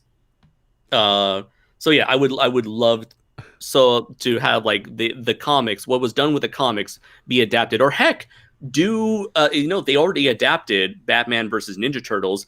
I want to see them DC adapt Justice League versus Power Rangers. I really don't care about the monsters from the comic books. In my defense, though, I just wish that we saw a better variety of the villains outside, Reed Repulsa, Evil Tommy over and over again. I get that. It's like it's the Joker effect. When you have a character that's so popular, you can't help but constantly bring them back. Yeah, it's the problem with the whole DC entertainment industry. It's like you have this wide variety of really cool characters and villains, but Batman makes you the money, so we keep rebooting Batman. Or if you can't get Batman, make Superman's movie feel like a Batman movie. That's my only problem with the Power Ranger comics, because you have this wide universe of really cool characters, good guys, bad guys, and monsters. Good guys, bad guys, and explosions. Yeah! As far as the eye could see, there's only one who survives. Wonder who it can be. This is the ultimate battle of ultimate destiny. If you don't know that song, get off the internet right now. That is like classic internet history right there. I can't wait to see the remake. So me too. I can't. I saw the clip with Godzilla and Optimus Prime. Like Godzilla took a bite out of Optimus Prime. Like Gruff Scott, what's the name? McGruff took a bite out of crime. And plus, it's just it's a good song in its own right. So it's fuck yeah, very much like Weird Al Yankovic's songs. Even if you don't get Mr. the joke, Mussolini and the Blue Meanie, Low Pan, Superman, every single Power Ranger. But yeah, that's my problem with the IDW, the Boom Comics Power Rangers. Like they Yeah. have this wide world to play with, and they keep focusing on the stuff Uh, that makes the most well, money over and over here, again. here's the So thing. This has apparently been an issue that I remember Captain Logan from Geek Evolution had that I uh, wasn't aware of, where apparently, actually, before we yeah, continue, I think we're yeah. now getting into the second question. What are your Mhm. thoughts on Hasbro's Power Rangers no longer relying on Super Sentai stock Sure. footage? Oh, okay. Wait, hold on. Before we move on to that, I do want to say acknowledge Jay Smith's comments. I'd say the closest we have to a Sentai anime is Go Lion, aka Voltron. Mm-hmm. That is perhaps true right there. And A little bit. the first two seasons of Voltron Legendary Defender were amazing. Mm-hmm. I just wish they could have kept that hype up for the rest of the show. Yeah. Well, from what. Oh, I will say SSSS dot Dyna Xenon, Mm-hmm. best Power Ranger anime ever. Yes, that's exact. Like It's a Power Rangers show. It's a Power Rangers anime, essentially. Yeah, no, it's like I watched Dinah Xeon, and it's like this is what I wanted from Power Rangers. Yeah. Like good characters, some fun comedy, and a lot of really cool monster fights, along with the day in life stuff, equally mixed. You know, this Hmm. like when I watch Dinah Xeon, it reminds me of the rare Power Ranger episode where everything was firing on cylinders. There was like some great Super Sentai footage. There was some great American footage. There was a compelling story about Kimberly leaving the team. Bulk and Skull got to beat the shit out of Cogs.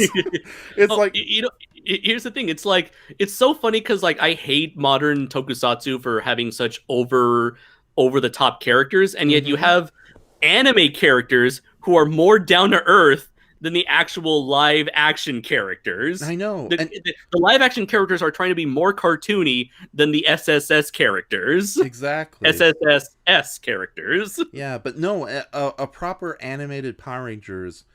It's like that would be fun to see because you have this wide world. You're not limited by Super Sentai footage or budgets of the live action New Zealand crew. Mhm. But at the same time, again, I don't trust most of the writers because they either don't take it seriously enough and Mhm. or Just they just focus on evil Tommy, or or Tommy here's Tommy. well, if it's Shattered Grid, I don't mind. Right. I don't know, but then it's like a lot of the follow-ups to Shattered Grid Well, itself is a yeah. cool idea. I will admit that. Mhm.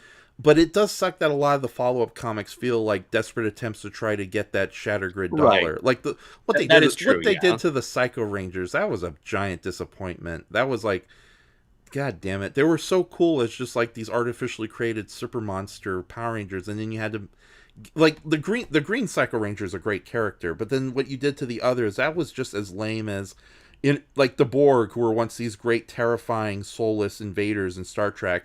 Oh, that's Mhm. because there's an evil feminist queen in charge of them, like an insect colony, and it's like lame. That's freaking lame.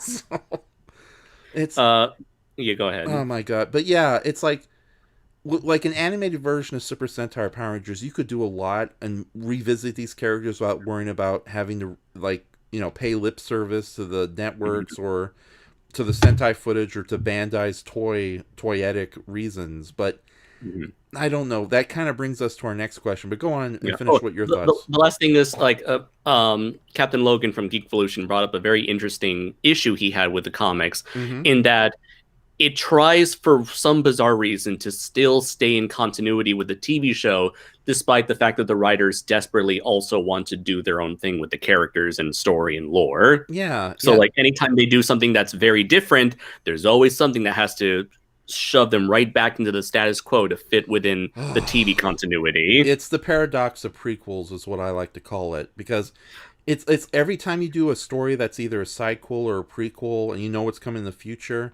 you're very Hmm. limited to what you can do. But it's Hmm. even worse when there's a studio mandate or a story mandate that says Hmm. doesn't matter how interesting or unique your story is, you got to clean up your toys at the end of the day and put them back exactly the way you found Right. them.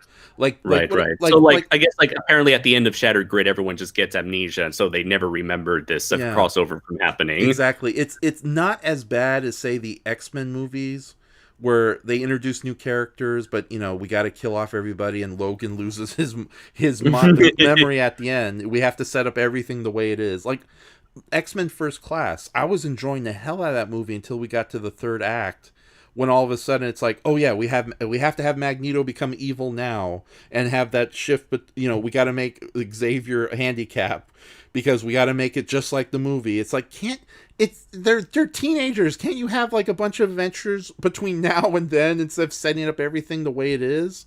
And I had a Who single knows? We don't know if we'll get a sequel or not. it's like fuck it, just tell your own story.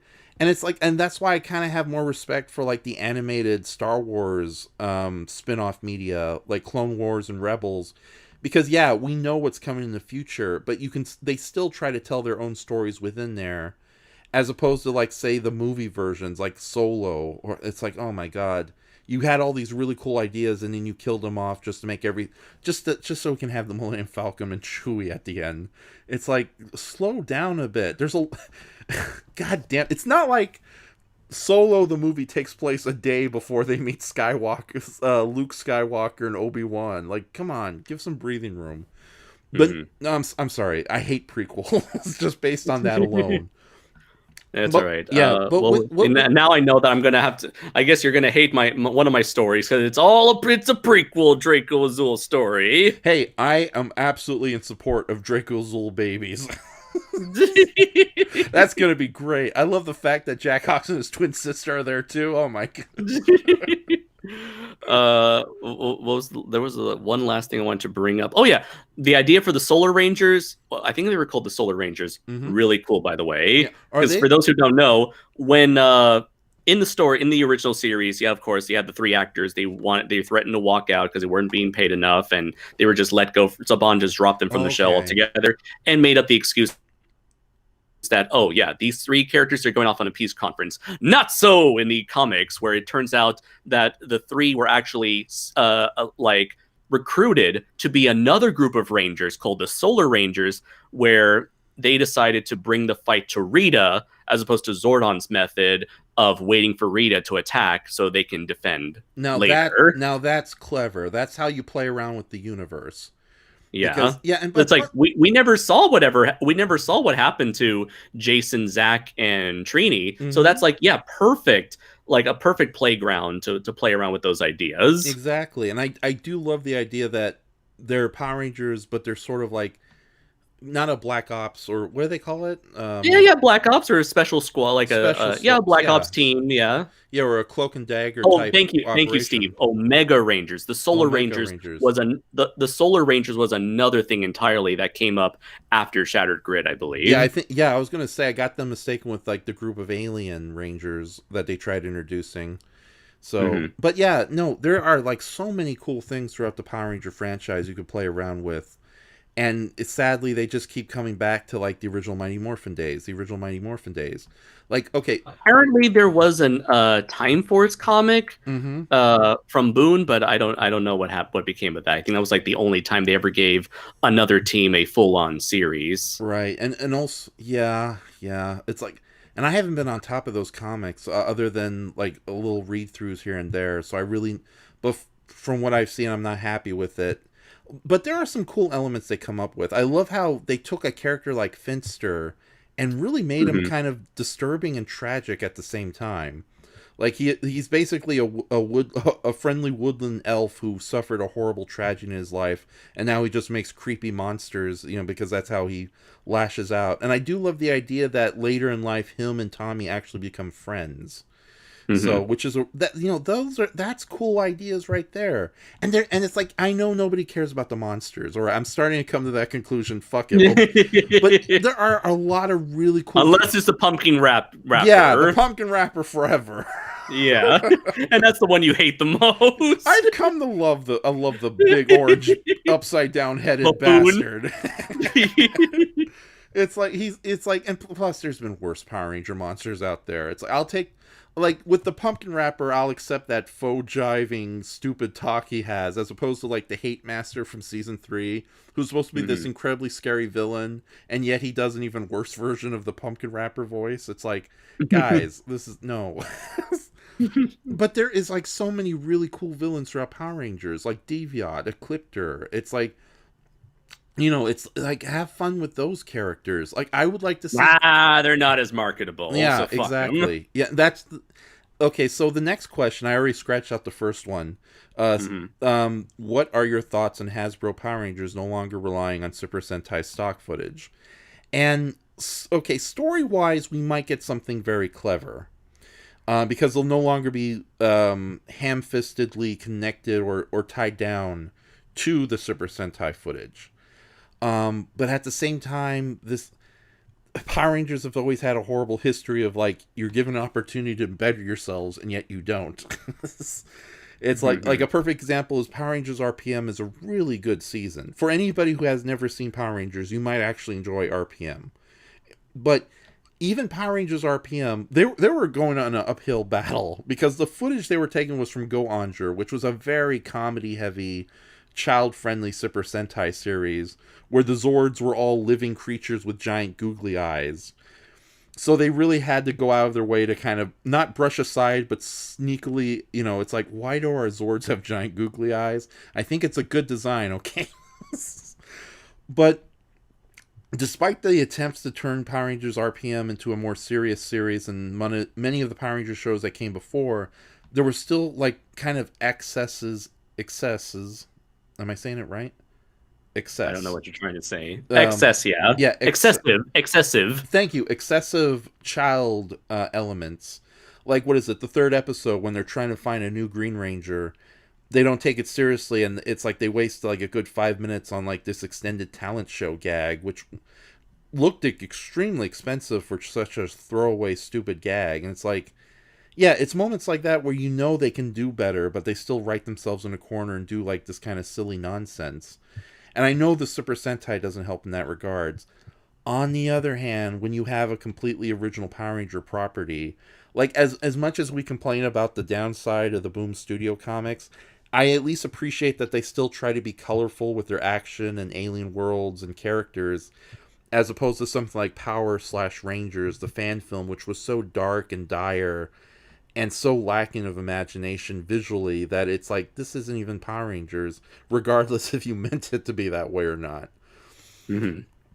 And I fear that like something you've mentioned in past when answering this question, that a fully American Power Rangers free from any Japanese involvement is just going to look as terrible as those CW shows where it's just nothing but interpersonal drama.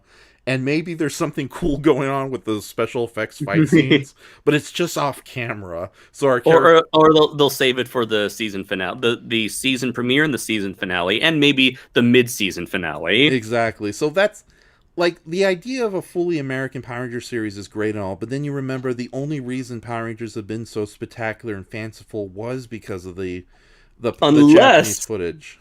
we can get some Falcon and Winter Soldier or WandaVision money.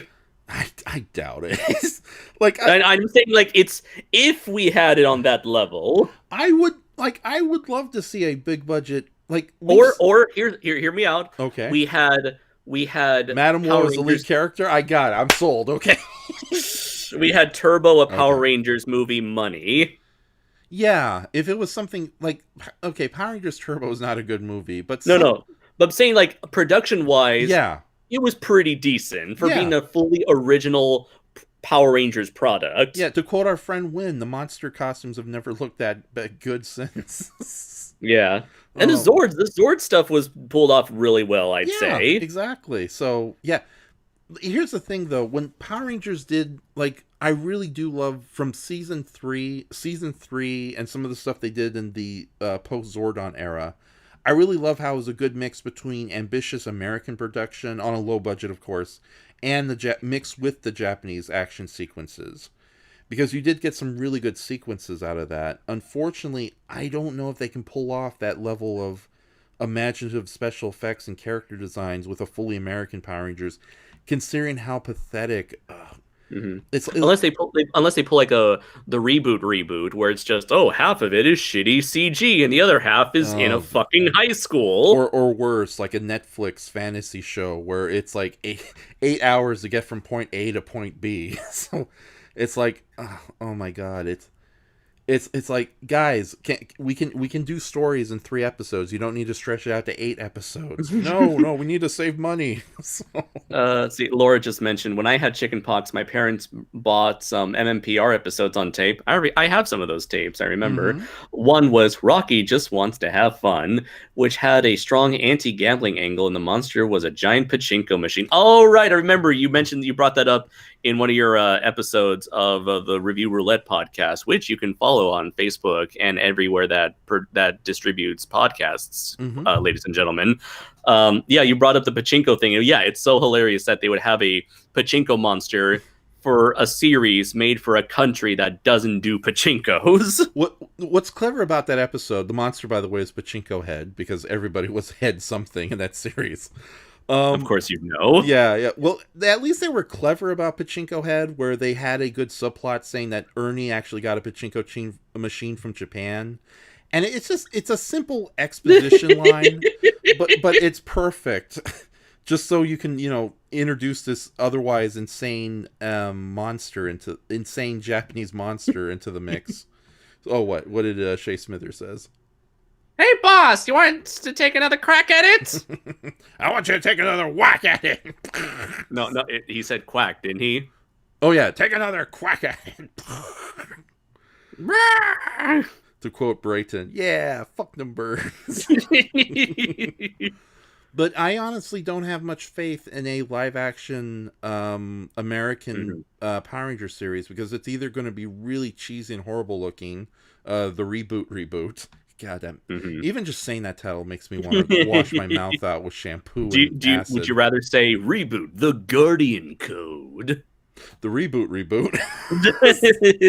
Or we're going to get something really kind of banal and just dreary, like a lot of the Netflix fantasy shows, where it's like, oh yeah, it's about a kid with superpowers, but we can't afford to show it to you, and we're going to extend the hell out of it and leave it on a cliffhanger. Or worse, it's like the CW shows where it's like, oh no, it's a Mazo attacking off screen. I'll take care of it. You have a talk with Lex Luthor's daughter. Oh no, it's Gorilla Grodd, barely in the shadows. You have a talk with your best friend Flash as I deal with the cool stuff over there. This is essentially the producers doing that "I'm a genius, oh no" meme. Exactly, and it's like again. Oh my god, there are like Dinosaur, a great mix of like down to earth human drama and giant monster wacky whatever the hell going on. Wackaloons, yeah, that's what I would like to see in Power Rangers. I'd like to see a combination of the sublime and the silly, as opposed to just one or the other. But production wise, American television, I do not see them as bad as like I know there'll be a lack of monsters and the villains will be way too human looking, but can you imagine how crappy the Zords and the robot fight scenes will be, if any? Oh my god, it'll be even worse than an episode of Sliders where we're in a dimension of giant robots, but we can't afford to show them. Ooh-wee. Oh my god. So what's your thought? Like, maybe an animated version would work, but what's your thoughts on all this? It could work with the right money, with the right budget, the right people behind it. It is possible to make a fully American Power Ranger series work. However, yes, the track record for live action, big special effects heavy stuff is not very good, which is sad because we've had literally decades of great televised tokusatsu material out there, from freaking Kamen Rider Black to Ultraman Tiga to Kyoryu Sentai Zyuranger. You've had tons. It shows that you can make this shit work. Yeah. Oh crap! There's American examples of it. The Mandalorian. Yeah. That's another thing. Yeah, it can work. You just need the right people, the right, producers, the right talent, the right writers. You need it is possible. You just need to be willing to try to give a shit and not go the cheap CW way. And however, We don't know. Honestly, I have no fucking clue what Hasbro's going to do because I've never really seen Hasbro do live action before. Mm-hmm. So either they're just going to leave it to an expert who's going Oh to do a God. great job. It's like you do all the work, or they're going to cheap out and say we've never done this before. Let's be conservative about this. Let's get the cheapest people possible. It can go either way. Andres, you just put the nail in the whole coffin, my friend. Because yeah, Hasbro has never had a good track record of live action material. Even if they have the budget and the success, you get something like the Bayformers. And at Mhm. worst, you got something like the Max Steel movie and the Gen and the Hologram movies that were so cheap. Oh fuck no, not the Yeah. Gem and the Hologram movie where they Oh, literally got like people off of like fucking Instagram or whatever to say, "Hey guys, we need extras. Record yourself on your shitty phones and yeah. record about how much you love Gem. No, Uh, not the movie Gem, just Gem in general, and we'll put exactly. it in the movie." And it was so cheap, and they were so incredibly cheap. You wonder why they even bother releasing in theaters in the first place. Hmm. It feels like the kind of TV movie that even the ABC Family would air at 3 a.m. because they're too embarrassed to show it at prime time. But it's so yeah. I'm honestly scared for the future of Power Rangers. Like as much as I don't like the comic books, as much as like-minded friends have said how bad the comics are, at least the comic books are trying to do something. And I honestly, it's like after you mentioned Hasbro's track record with live action stuff, it's like oh no, oh no, We oh misunderstood. no. Laura said they were probably like, "Shit, we need a pachinko machine for this episode." Oh my god. And she also asks you, was there ever a slot machine monster? The closest thing we ever had to a slot machine monster, slot machine. Well, that could have come out wrong. Don't stop! Ah, damn it, you made Asa it weird. Angel's big You booty. made it weird already. Right. No, the closest thing we had to a slot machine monster was Slotsky, but he technically wasn't even a slots machine. He was just a weird gold robot toy that was outfitted with technology that Billy made to restore our hero's powers and age. But then Rita and Zed decided to turn the little toy robot machine into a living monster. And I like Schlotsky. He has a cool looking design. He's like this toy golden robot. Though technically in the original Kaku Ranger, he was supposed to be the yokai spirit of greed. Yet for some reason his no, I'll give Kaku Oh, Ranger. that explains the slot machine Yeah, angle. yeah, exactly. And I'll give Kaku Ranger a lot of flack. No, not flack. Pass. A pass because at least they give a good explanation why these ancient yokai monsters look the way they do in modern times. Because these are the yokai monsters updating themselves into even more absurd forms. So a living chariot from ancient Japan, a yokai that was a living chariot back in the old days, updates itself as a living taxi cab. And it's like, Huh. okay, that makes sense. That'd be like a unicorn realizing to survive in the modern world, she's going to have to arm herself with machine guns. Which, by the way, is the next Hasbro spin-off of My Little Pony: Friendship is Magic. But yeah, Yeah. that's Uh-huh. the closest thing we had to a slots machine monster. We may have had some Vegas-inspired card gambling monsters here and there, or monsters who were gamblers. Like Hanafuda? Like Oh, have you ever had a Hanafuda card monster? who's that? What's a Hanafuda? So for a short time when playing cards were banned in Mm-hmm. The Japanese were like, fine, we'll make our own card game with blackjack and hookers. And so they created a card game called Hanafuda. And Hmm. so nowadays, Hanafuda is like, there's like multiple sets. There's 12 sets of four cards for each for each month of the year. And so your aim is to like, pair up cards and rack up points. Wow, I did not know that. And with that Yeah, says, I have a 60th anniversary Godzilla set of Hanafuda cards. Let me show you. Let me nice. find a photo for you to share, share online. Okay. Are Hanafuda you going to send it through Facebook? through StreamYard. Okay, yeah, I'll try to save it and share it on the stream right here. So, as you know, I'm not very good at multitasking. So, I'm suffocating. I can't breathe. I'm a genius. Oh no! No. So, but with that says, to the best of my knowledge, I've never heard of there's been card-based monsters. I know the Die Ranger movie had one. I know Gokaiger.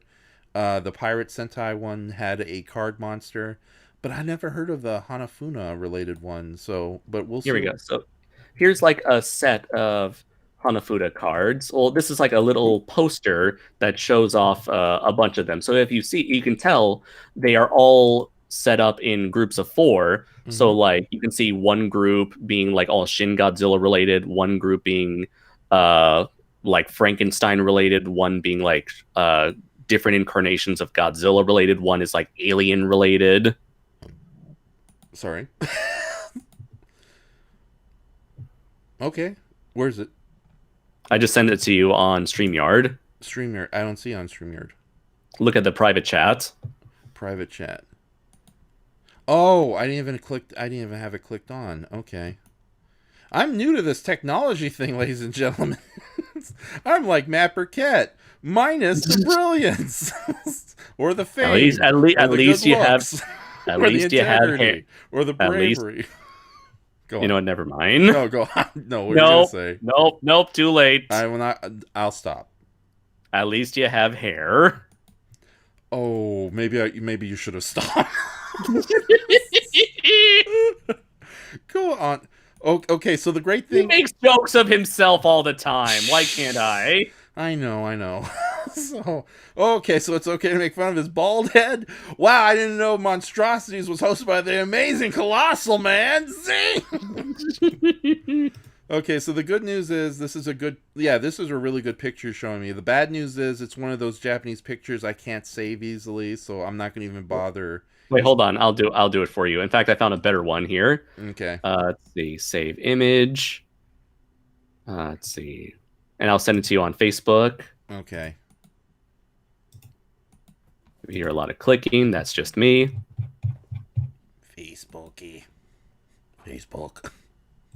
It's the Facebook monster. Facebooky. There you go. Okay. This one's like a much larger picture. And if you want just like a larger, more zoomed in picture so people can see the art, I'll send you another one right now, right this second. Yeah, that's okay. I'm just, like I said, I'm not good at multitasking. It takes me a while to set up these pictures on OBS. So I'm just really There we go. Yeah, I'm just going to really show this one and be done with it. Andres, it's nothing but nudity. What the hell? Let's see. Laura says, the Gareth Edwards monster approach. The cool, awesome monster movie is happening over there. Out of frame. You almost did a Patrick Warburton there. So. And Laura also said, the American gods, the yokai. Oh yeah, and Laura also mentioned, I could just like share my screen with you. Yeah, I can just do that instead. Let's see, I'll do that. I'm using OBS, so I cannot. Yeah. Oh right, this is not StreamYard. Yeah, no. We are using StreamYard, but you're not using StreamYard to share this. Yeah. We're using StreamYard for the audio. I'm using OBS for the visuals. This is So like I said, I'm only going to share one of these card images. Because I'm going to be multitasking all night, and I want to be doing that, so... It's just 2 images, Ralph. I'm only sharing one. It's my show, damn it. Okay, but this image right here, the close-up, really gives you a good idea what these cards look like. So, I didn't even know these cards exist. What a nice little educational lesson to learn.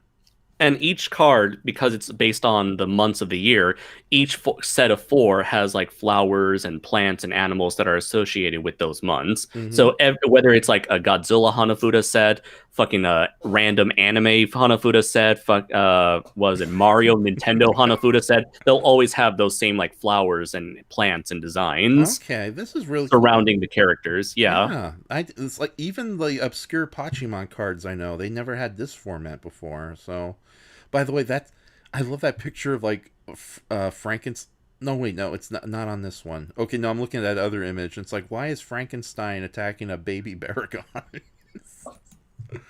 Okay, but yeah, let me get back to our main image there. So, but no, that's oh wait, no, yeah, there's Frankenstein attacking a bear, a A little fish. yeah. It's a fish. Oh, Oh, he's because that fish is part of the original Hanafuda design for that particular card. oh okay. So okay, I was gonna say if that was a fish, oh, that's what he was doing Yeah. before he So like right attacked the now, boat.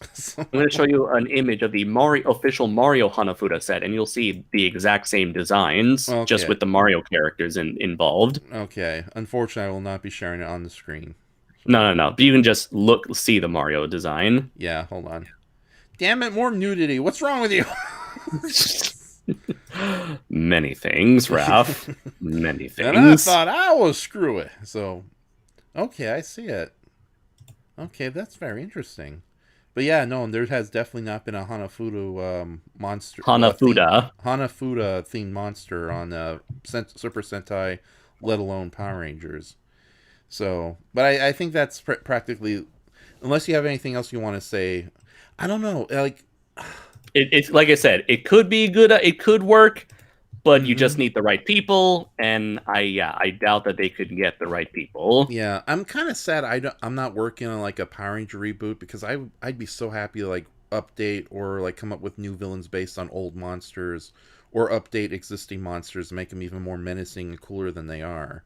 It's like, but then again, it's getting to the point where nobody cares about the monsters and Power Rangers. I'm starting not to care about the monsters and Power Rangers. What We makes finally broke you, Raph. no, it's well. Here's the thing. It's like one of the big problems with Super Sentai and probably Toei in general is that they never let any of their villains come back. Like unless it's the main group of villains that are always a small handful, they never allow any of their villains to make more than one appearance or to make any kind of impression or even last for a couple episodes. And that's why I think I appreciate other older tokusatsu series that are more than happy to let a villain stick around for more than just one episode. Or it's like Metal Dur. The great thing about that show was it introduced like all 50 of its villains in the first episode, and you got to meet all of them throughout the series over and over again. Or like Kyu Ryu. Ah, damn it, the dinosaurs. Kyo-Ryuger. Kyo Ryuger. Kyo. Kyo Ryuger. Yeah, Yes. Kyo Ryuger. He That can be taught. yes. Shut up, Doctor Higgins. Uh, I think that was an Aladdin reference. right. Ko Ryuger. That series did a really cool Oh, but thing. by the way, I just realized, yeah, that's not a fish that Frankenstein is attacking. It's a boar. But yeah, it's the boar that's a part of that card. Okay, all right. Thank you for And it's correcting. also clever. It's also a clever reference to that scene with the actual boar in the movie. Yes. Now speaking of, now you're boring me anyway. Ah, A zing! My hands. I slapped him too hard. No, in Kyo Ryuger, that series did a really good job of having recurring villains and monsters. Where by the end of the series, you got to that they were enough of a presence where it was cool to see them come back every once in a while. And that's one of the things about the original Batman 66 series. Like even if it was a minor villain, they would always come back for return appearance or team up with other villains. You got to play around and spend time with your villains. Unfortunately, Super Sentai is they're just one and done characters, and it doesn't help that a lot of time they'll even recycle the monster costumes so you never see them again. At least mhm. with like at least with the Ultraman series, they realized they had some winners and brought them back numerous times. Maybe too often. Like how many times can Ultraman battle King Gesura over and over again? Just because the Mhm. costume you made was unholy, was just extremely durable. But yeah, it's like that's the problem. Toei is unwilling to let villains come back and just play around with them. Power Rangers even more so. At least with Ultraman, they go out of their way to bring back obscure characters and give them a second chance. Like I'm honestly looking for like as much as I don't like Ultraman Tiga, I am looking forward to Ultraman Trigger just because of the sheer number of obscure monsters they're thinking of bringing back. At the Mhm. like Like my Melba, boy Silvergun. huh? Like my boy Silvergun. Is Silvergun coming back? I don't know. Okay. You're just saying you're hoping, and I'm hoping too. Well, it's like you watch the teaser trailer and there's Melba and there's a monster who, despite being referenced a lot throughout all the Ultraman shows, we haven't seen it come back any like at all in since the original 1996 episode airing. So Hmm. yeah, it's great that they're bringing that character back. On the other hand, though, apparently the true villains of Ultraman Trigger are the Kingdom, aka that interdimensional kingdom that summons monsters from across time and space. And Ah. cool as that sounds, like that would be a great opportunity to have Ultraman Trigger fight the dinosaur monsters from Eisenborg. I just realized that might also just be an excuse to reuse the same monster suits over and over again. Gomera, Red King, Yeah, Bolton, yeah. Zeton. King Gessera, Gubira. Like that Gubira costume is over 20 years old and they're still bringing it out and still looks it looks fantastic, but like guys, come on, retire it for the sake of retiring it. Never. The next Ultraman series is just Gubira. I transformed into Gubira to fight other Gubiras. Anyways, Ultraman Narwhal. Okay, so what time do you have before we call it a night? it's 4 o'clock. All We right. got 2 hours. Oh my goodness. All right. Then let's see how. Go, just go. Keep going. Okay, okay. Let's see what we got in the chat section. Everyone's sharing pictures of nudity. Why would you do that? All of you, you're all sick. So, okay, okay, you're okay. So, um, hold on. Okay? Laura says, why does it look like the flowers are covering the naughty parts of the kaiju on the cards we just shared? Because that's how the cards were originally made. They don't Okay. change the placement, they just change what's in them. Okay, okay, I see what's going on. But yeah, we already finished with the second question. Oh, oh wait, I haven't transitioned the screen yet. Okay, there's still that stupid card in the way.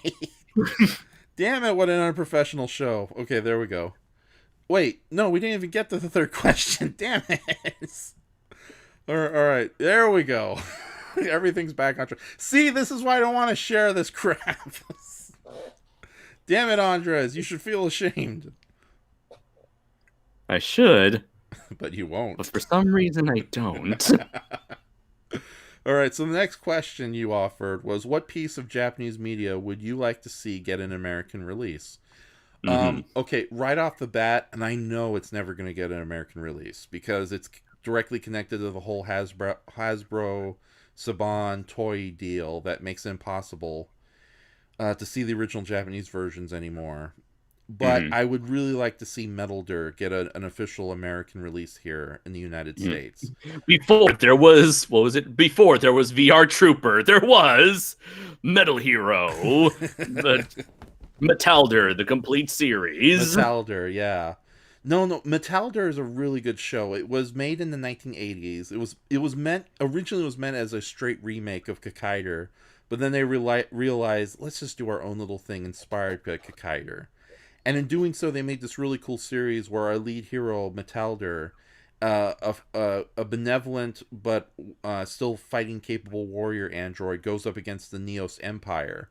And unlike most tokusatsu shows, the Neos Empire isn't just like a handful of supervillains who send a monster out once a week.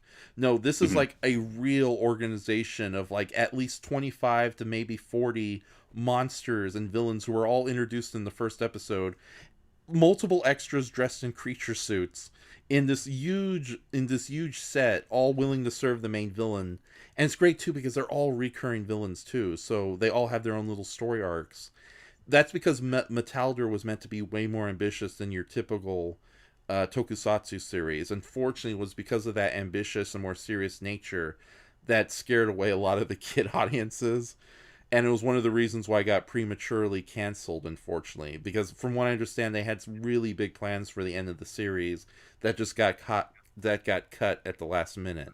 But I would really like to see Metalder get a DVD release in America. Unfortunately, that seems more and more unlikely considering the current state of the deal behind that series in America. Again, Hasbro, all that bullshit.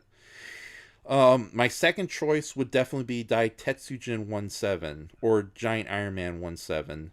That, of course, is the series in which Brain 17 is based on, a wonderful little compilation movie you're familiar with, Andres. Hmm. Oh We boy! are the winners. That man is wearing a fake mustache. Stevie! Oh, phooey, this thing's gonna kill me now. We could just be here all night talking about an obscure show that nobody in the chat section has heard of or even seen. Yet you want to see it on DVD one of these days. Yes, because I've seen enough episodes of the original Daitetsujin to calmly say that the American dubbed version of it, Brain 17, is fairly accurate because Shitaro Ishimori, when he made that series, he meant it as a deliberate bombastic love letter to like Giant Robo and Gigantor and all the creations of that of the creator of those shows. So the characters are definitely cartoony and bigger than life. And although there are some dark and serious stuff that happens in Daitetsujin 1-7, it's still an insane little show in its own right. It's almost up there with Batman 66 at times. Like there's a scene where like the villains say, "We're about to win the day," and the other villain just gives the main villain a hug. Like, "Yay!" It's like, "Why are you doing this?" And Daitetsujin 17 himself, or 1-7, is such a great character. It's a bulky, unappealing looking robot, but it makes up for it in just sheer insanity in his power set. Like, the guy opens his chest up and he kills things with gravity lasers.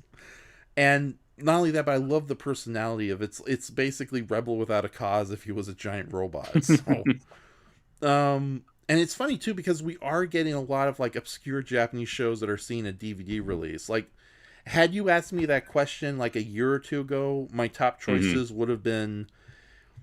damn it. Space... Mega Beast Investigator Jespion, and oh god, what is it? Deimos, fighting General Deimos, and both of those got official Blu-ray releases from Discotech Media, and I've seen enough episodes from both series to know, yeah, I'm so happy. I'm looking forward to these releases.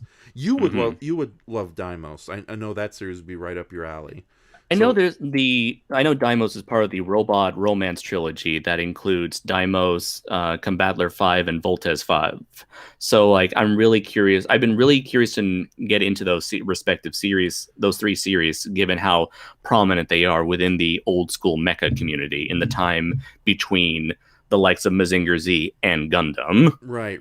Well, from what little I've seen of the other two series, I think Deimos definitely kind of perfected the formula, especially on the romance drama part. But at the same time, there's so many cool fight scenes in it, and such awesome because it's like our lead hero. It's almost like the G Gundam route, where our hero can kick ass when he's not in the giant robot, and he kicks even more ass when he's in the giant robot.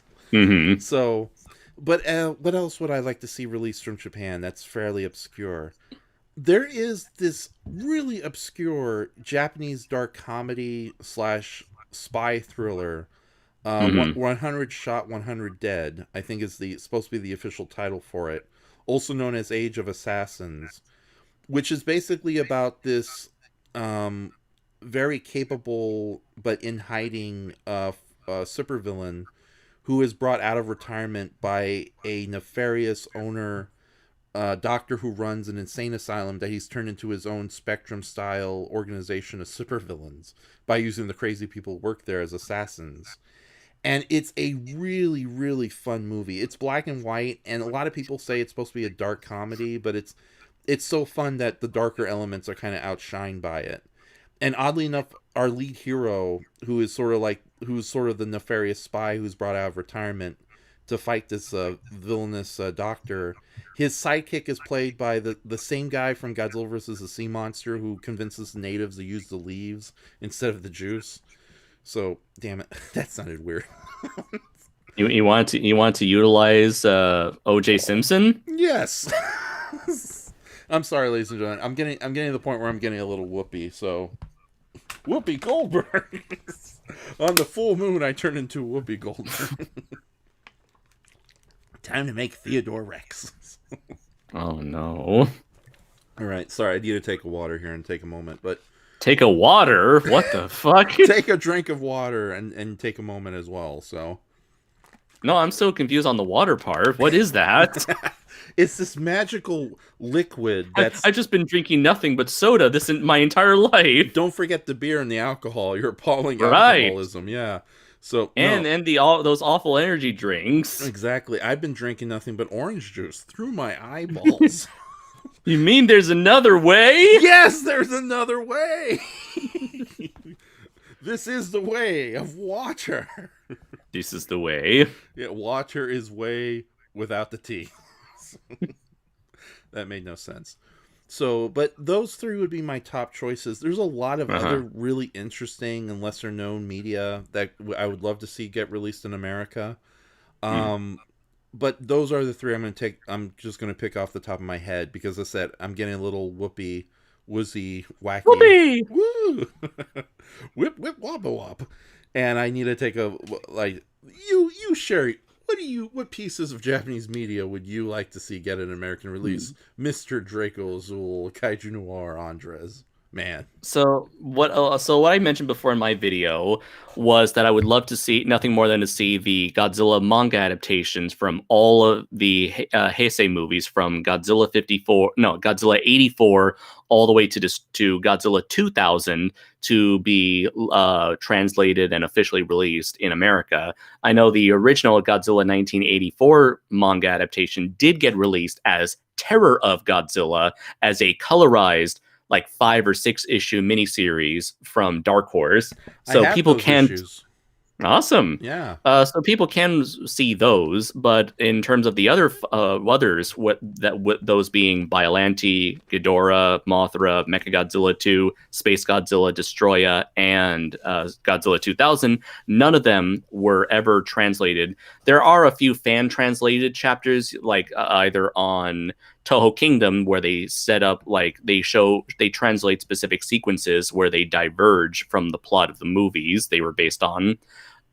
Or there are a few chapters of like Space Godzilla floating around on certain manga sites, whatever like pirate manga sites are still around.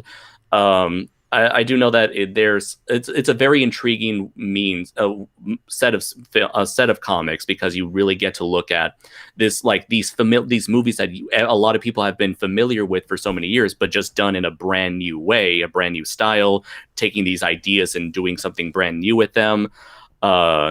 For instance, in Godzilla 2000, the villain, Orga, is not just one entity, but rather an entire species of entities trapped inside that UFO.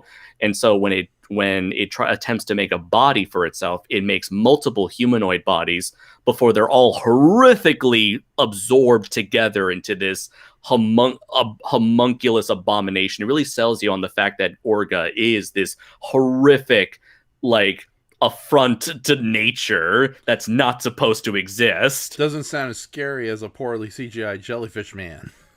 Right. And also they do give the Millennium aliens a voice by having the main voice of the aliens take on the appearance of Io, the little daughter from Godzilla 2000. So using the appearance of Io, the alien speaks for their species, and is like essentially the face. They want to give a humanoid face, so they do give more in depth as to the nature of the aliens, which is kept super vague in the original Godzilla series. Whether you like it or not, it's a very neat alternative to a story we're all familiar with, and that's the case with all of these comics.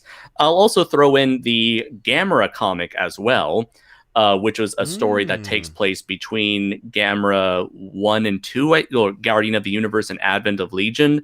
And it features a Heisei take on Barugon.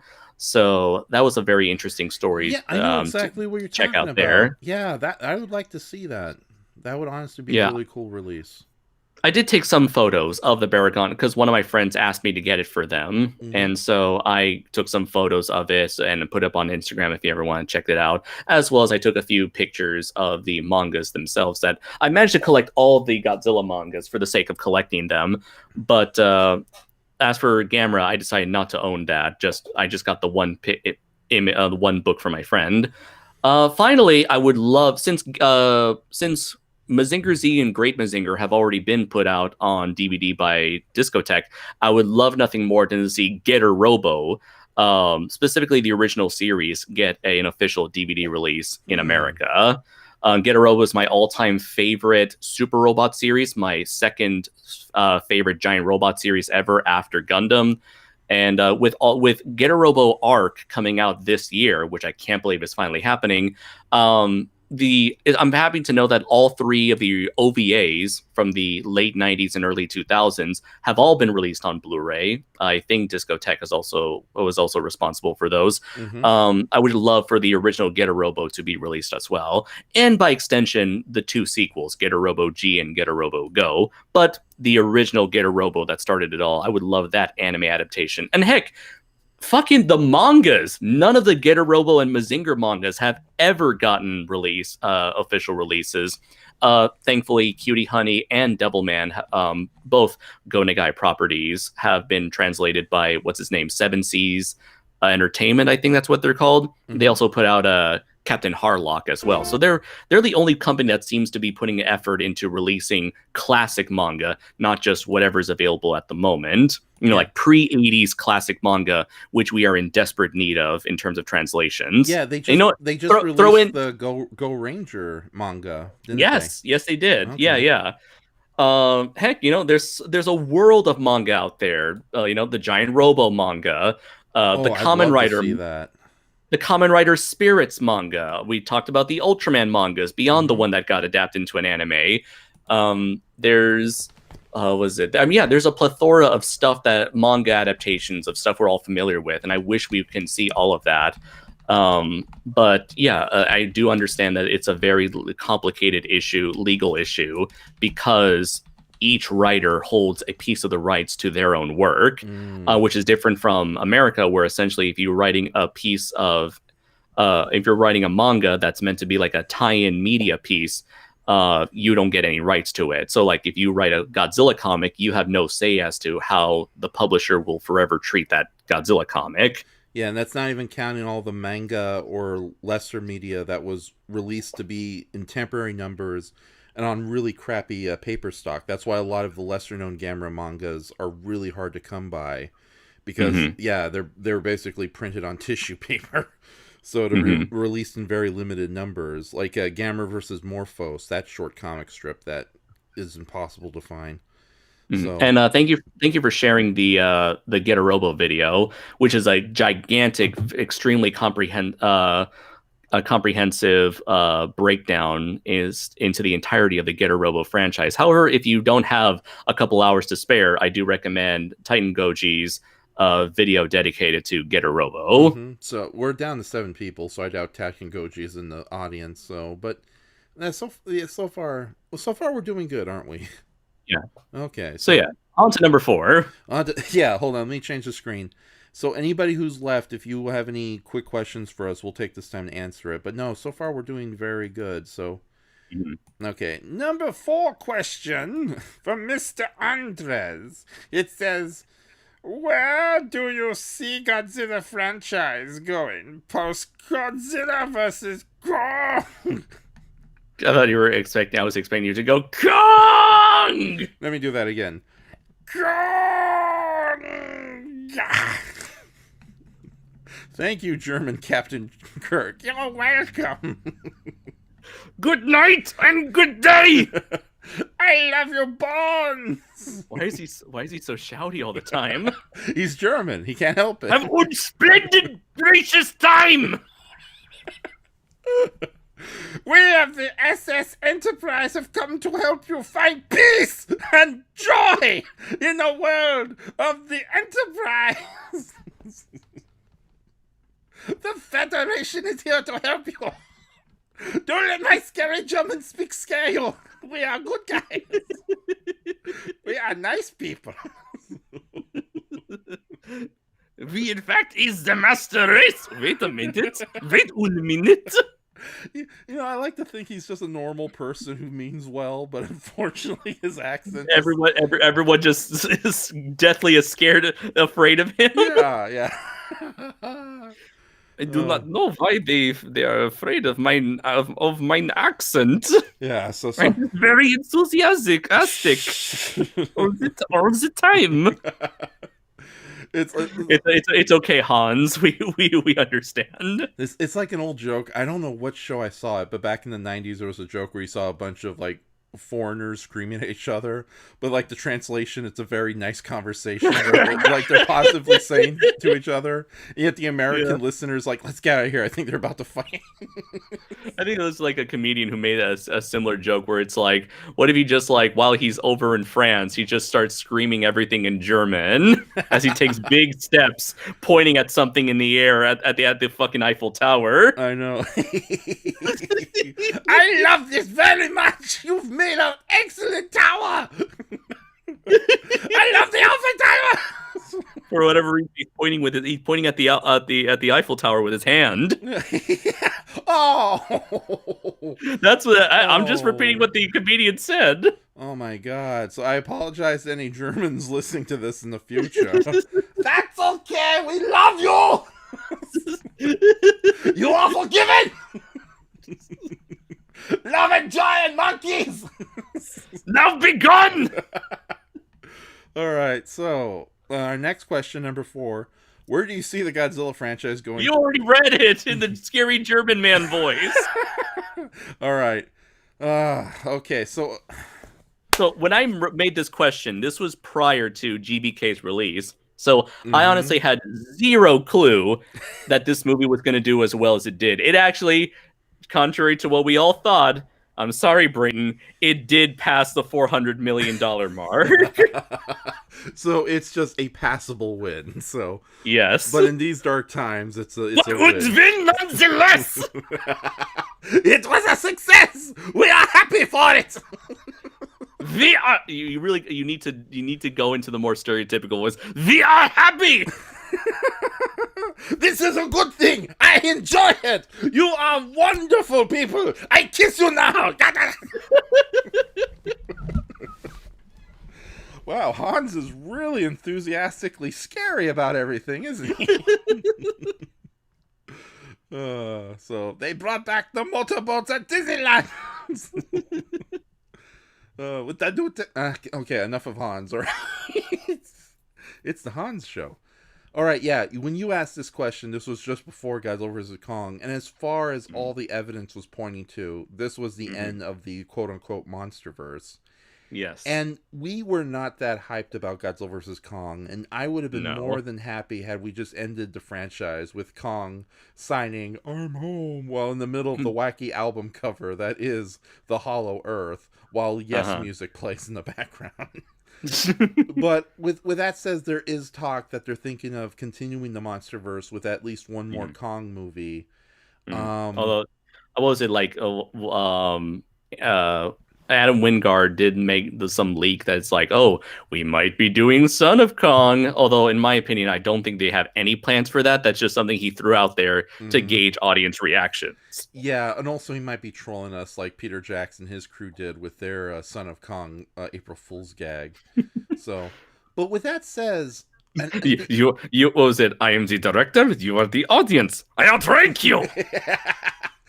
I think no. The line was, I love your no. I know, but yes. I'm changed it to fit Adam. Thank you. Thank you for reminding me. I don't want to be like one of those nerds. Like, well, actually, being a comedy nerd, it was.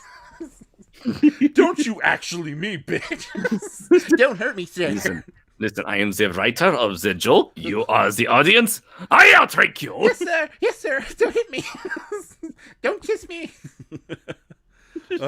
Laura has a very elegant way of explaining Godzilla vs. Kong. She says, GVK sucks hollow balls. Oh,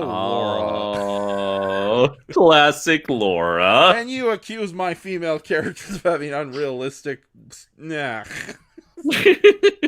You're whatever. Like I flick my thumb at you, good ma'am. Yes. Ball jokes are the best jokes. Okay. Balls. Oh, okay, I thought you were gonna do like balls. The whole baseball joke. Okay, so yeah, we weren't that impressed with Godzilla vs. Kong and its giant slinging balls. He's okay. Yeah, it's okay. That's how I say. He's okay. Yeah, it's okay. So, but it's nice to know that they are thinking of continuing the franchise. Now, obviously, I get the feeling they're not going to do it with Godzilla because Godzilla's a hefty price tag. despite Matt saying that, yeah, is interested in keeping it up, continuing. That's just fucking what was it? PR talk. Yeah, yeah. That is true. And Toho is so weird too, because it's like, as much as Toho likes to say, "Oh yeah, we too also thought Godzilla '98 was horrible," as we know through our friend Patrick Galvin, it's like they were counting their dollar bills when that movie Hmm. was with a semi success in Japan. So, but it's like obviously they still have the rights to Kong. He's a little easier to deal with.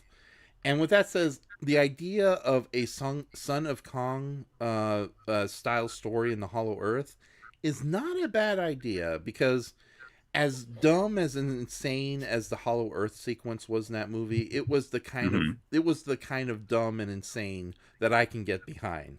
The creative silliness that has always endeared me to the kaiju genre.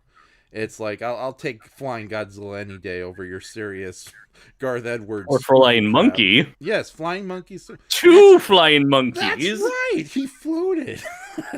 He fluted. Yeah, I remember we when we watched that with Brayton.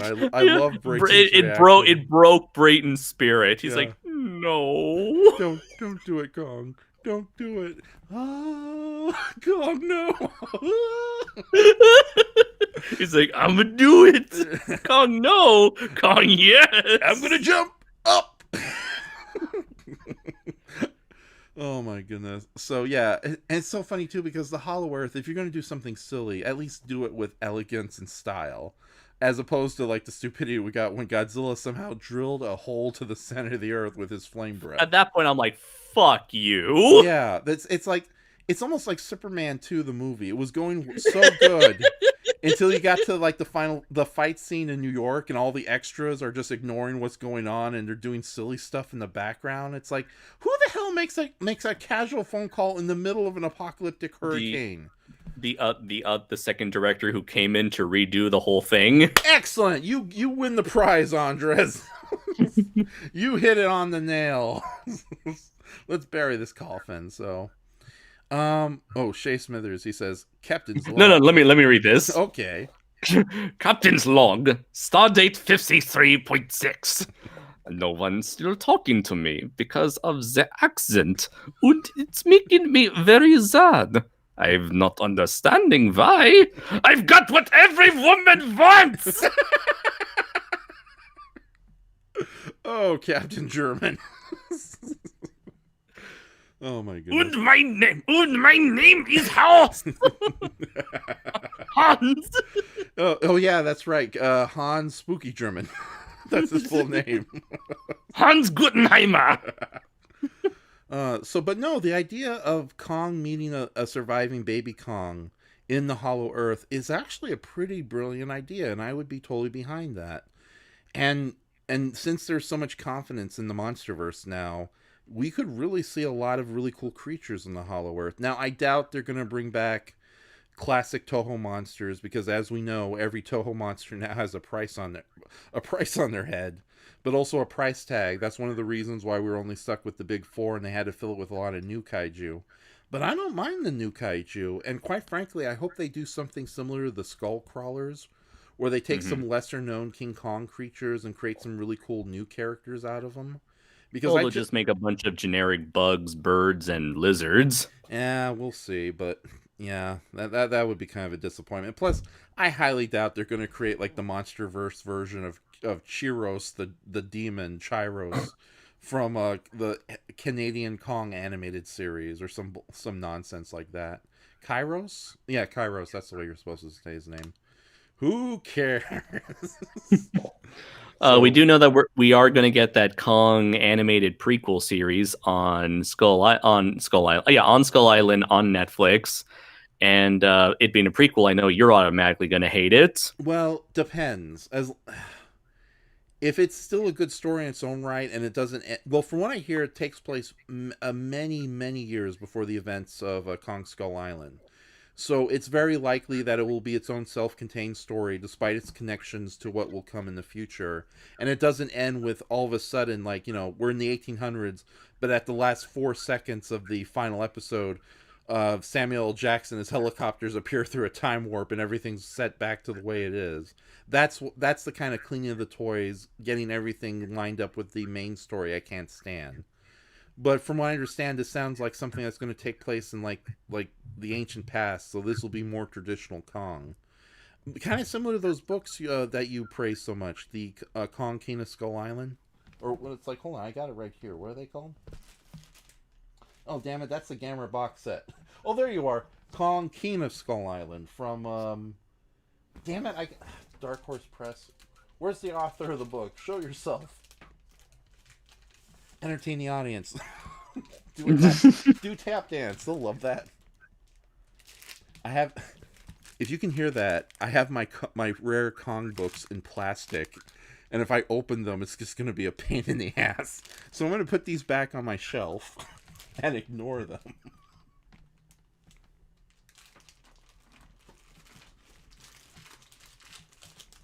On the floor you go, Kong books. Shay Smither says, "Aw, that made my night."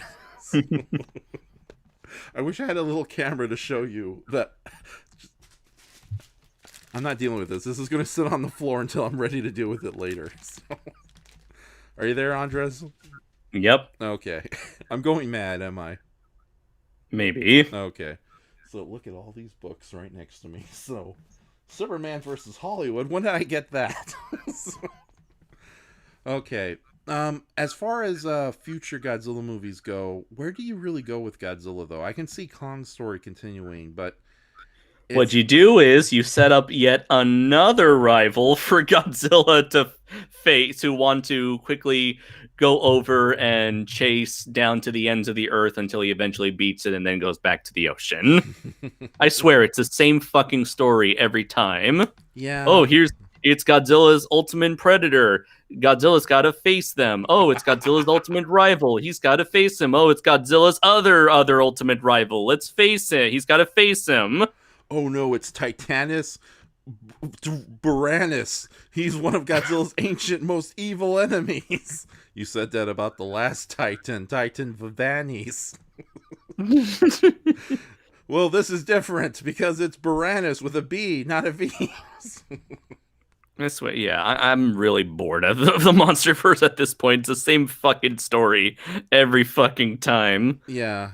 So yeah, they don't want to like more Kong. They really don't know how to write Godzilla in general. I think by turning him into a good guy, they really wrote him into a corner in terms of what to give him as a motivation. Yeah, it was too much of a good guy too. So when he did the heel turn as the wrestling antagonist in G versus K, even then, it's still the same. It's still the same fucking antagonist. Yeah. It's like, oh, it's Ghidorah, it's Kong. He's gonna go after both of them. Yeah, exactly. So the only thing I can see them doing with Godzilla is maybe doing a story where Godzilla tries to find the newly reborn Mothra, and that's a whole little story in its own right. Maybe she's being held hostage or something. like the Godzilla egg or something. Like the Godzilla sword, the baby Godzilla egg from Godzilla against Mechagodzilla. That was a good motivation for him. Yeah, Godzilla 3, The Search for Mothra.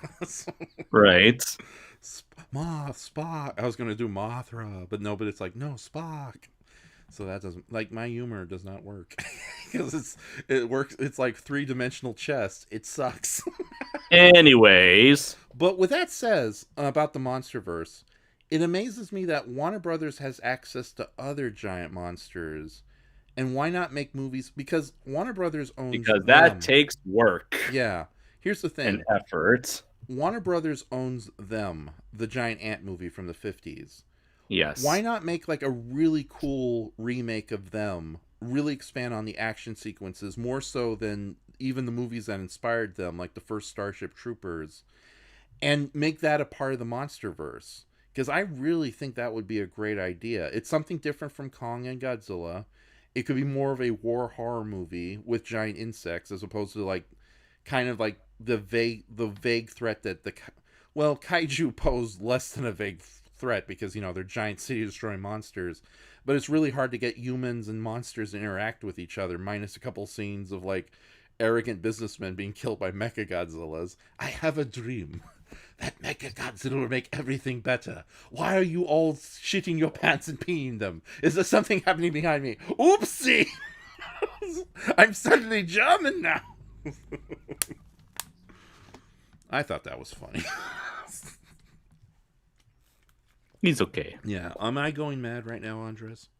You asked that question before, so that's an obvious yes. Okay, so, but yeah, I feel that you could if you expanded what the MonsterVerse is. I'm not saying suddenly do a bunch of movies like with boring smaller monsters. We've seen enough zombie and vampire films, but you could do a remake of the H-Man and make into a crime drama with a blob monster, or you could do, a remake of them, or it's like there's so many different opportunities. Now, of course, that also means they'd be remaking movies that maybe don't deserve a remake.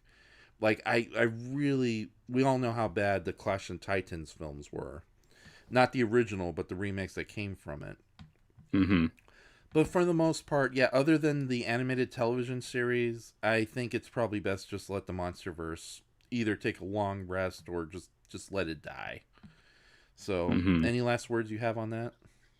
Honestly, at this point, I have no clue what the heck is going to happen with the MonsterVerse, because it seems to be successful enough for them to go off in their own direction, possibly without Godzilla, maybe with Godzilla, maybe without Godzilla. Maybe it's successful enough to keep going. Maybe it's not successful enough. At the moment, it's really going to depend on where Hollywood is going at this moment.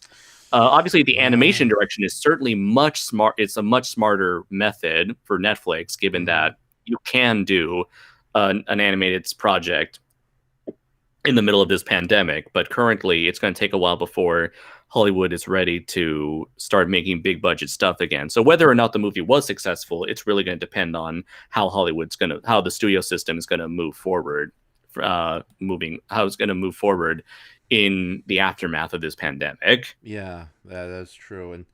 And to be honest, the only reason Kong Godzilla got made because it was a part of a production package that happened before the pandemic.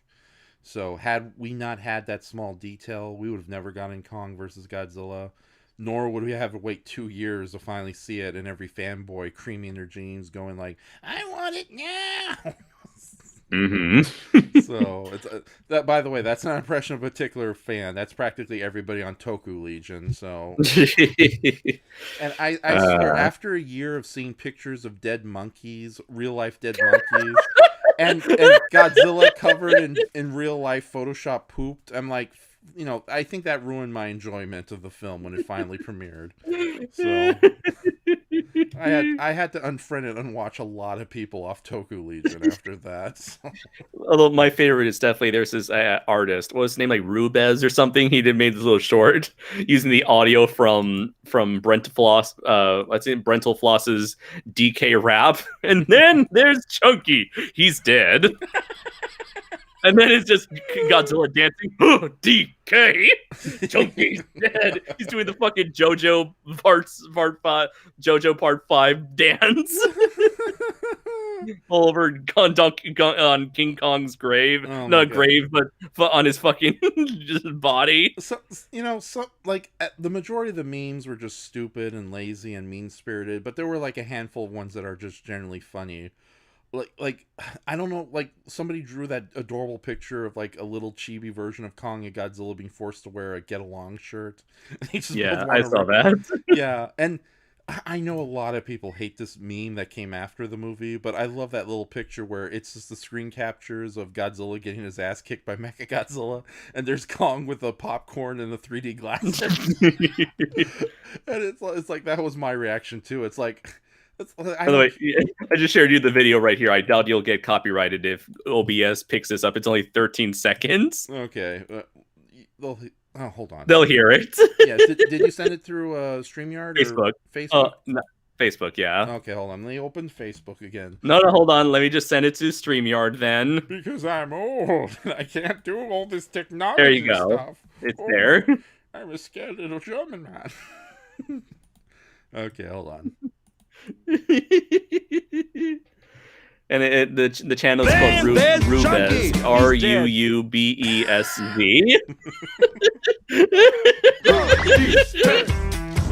Chunky's dead. He's dead. Okay, that's clever just because it's well made. It's a nice little Yeah. song. And no, I do love the comedy bit where Kong is apparently back from hell at the last second. Yes. So if, meanwhile, Godzilla's doing the whole Barry Allen joke, the exactly. Barry Allen meme. Yeah, yeah. I love these like cute little versions of the human cast. Then there's Chunky. He's dead. He's dead. The little girl, like, he's like, well, I forgot what her name was. I don't give a shit about any of them. Right. It's like, no. Okay, you know what's the biggest disappointment about Godzilla vs. Kong for me? Not enough Yeah. monkey sign language. I wanted I know they didn't want to repeat everything that happened in Rampage, but fuck it. I love it when kaiju talk. or fucking, what was it? Planet of the Apes? Yeah. Apes together, titans together, strong. Exactly. Like, I know a lot of people hate the sequence in Ghidorah, the three-headed dragon, but the Monster Summit is one of the greatest scenes in all of fantasy fiction. It's like, men don't like us. They always fire stuff at it. These monsters are as stupid as human beings. So, and I wanted to see King Kong have a whole conversation like, fucking lizard keeps bothering me. Although you do get a bit of like really great expressive animation and body language when the little girl says, "You need to save Godzilla," and Kong's like, "Fuck that shit." Yeah. Let him die. You seen that guy? He's a jerk. So, but yeah, that's my biggest disappointment. I was like, all right, I'm ready for Talking Kong, and all I got was home. Damn it. I'm gonna play this one more time. This is too funny. And then there's Chunky. He's dead. He's dead. Chunky's dead. He's dead. No, that's an asshole Godzilla I can get behind. Oh, that's even better than the Heisei Godzilla when sometimes he just does those evil smiles like, "Yeah, I broke that building." Now think about it, I think Heisei Godzilla was a big influence on Detective Dirty McCruption. Okay, let's see what the comments have. Go ahead. No, go ahead. Yeah, let's see what the comments have before we move on to our final question. We're doing good on time. Mm-hmm. Raph, I have 4 minutes. Good on So, all right. Shay Smithers says, captains. Oh wait, you were at that. Okay. And then he said, that made my night. Where I was just rubbing plastic for some reason. All right. Laura says, what do you mean find a baby Kong? They could totally do a Kong rom-com. Hey lady, we're the last of our species is a pretty good pickup line. Well, here's the thing. I'm not the biggest fan of King Kong Lives, so I'd want to see that revisited. So, and then Shay Smithers says, that made my... I read that. You read that. Yeah. Shay Smithers says, quick, ask Zazubar the author's name.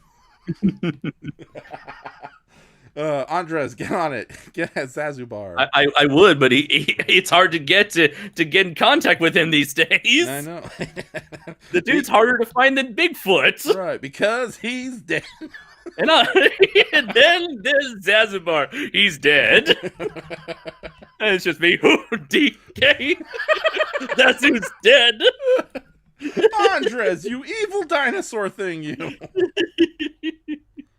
No, it's just fucking. I want to see Dracozo doing the JoJo Part 5 dance. Okay, so the authors of that book, Kong King of Skull Island, is Brad Strickland and John DeVito. No. Joe DeVito? No, yeah, Joe DeVito. DeVito Did the illustrations. Okay. Yeah, no, the other guy is John McKeague. It was my brother, Joe DeVito. That's right. I'm here. I don't even need to say my name. You know who's this guy. We are brothers, me. I'm the trash man. Okay, so right, and we then also have, Godzilla. Says, Godzilla, what terrible language. And Laura says, WB could make a DCEU as Kaiju Monsterverse with Falcor, the 8-legged spider freaks, and the Iron Giant and Meg. No, we don't need to see the Meg no more. Fuck the Meg. Yeah. And I'm only saying that because of an in-joke that you won't understand, Laura. It's a funny in-joke, but yeah, we had... Yes.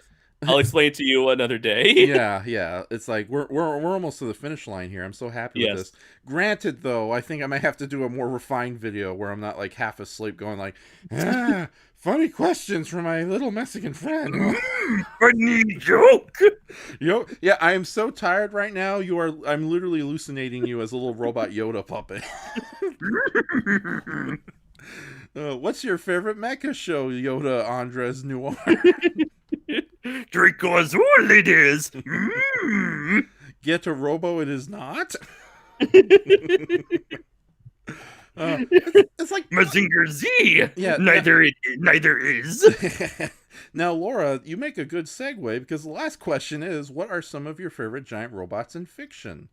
So now, Andres, you had like a bunch of really good videos about this subject, so I'm just going to quickly go through mine. But yeah, the Iron Giant is a great movie, but the robot in there is very iconic. That's a funny way of saying Draco Azul. What? Where did I say it? It's a joke. The joke is you said Iron Giant. I say that's a funny way of saying Draco Azul, okay. Implying that it should be Draco Azul as your favorite, not the Iron Giant.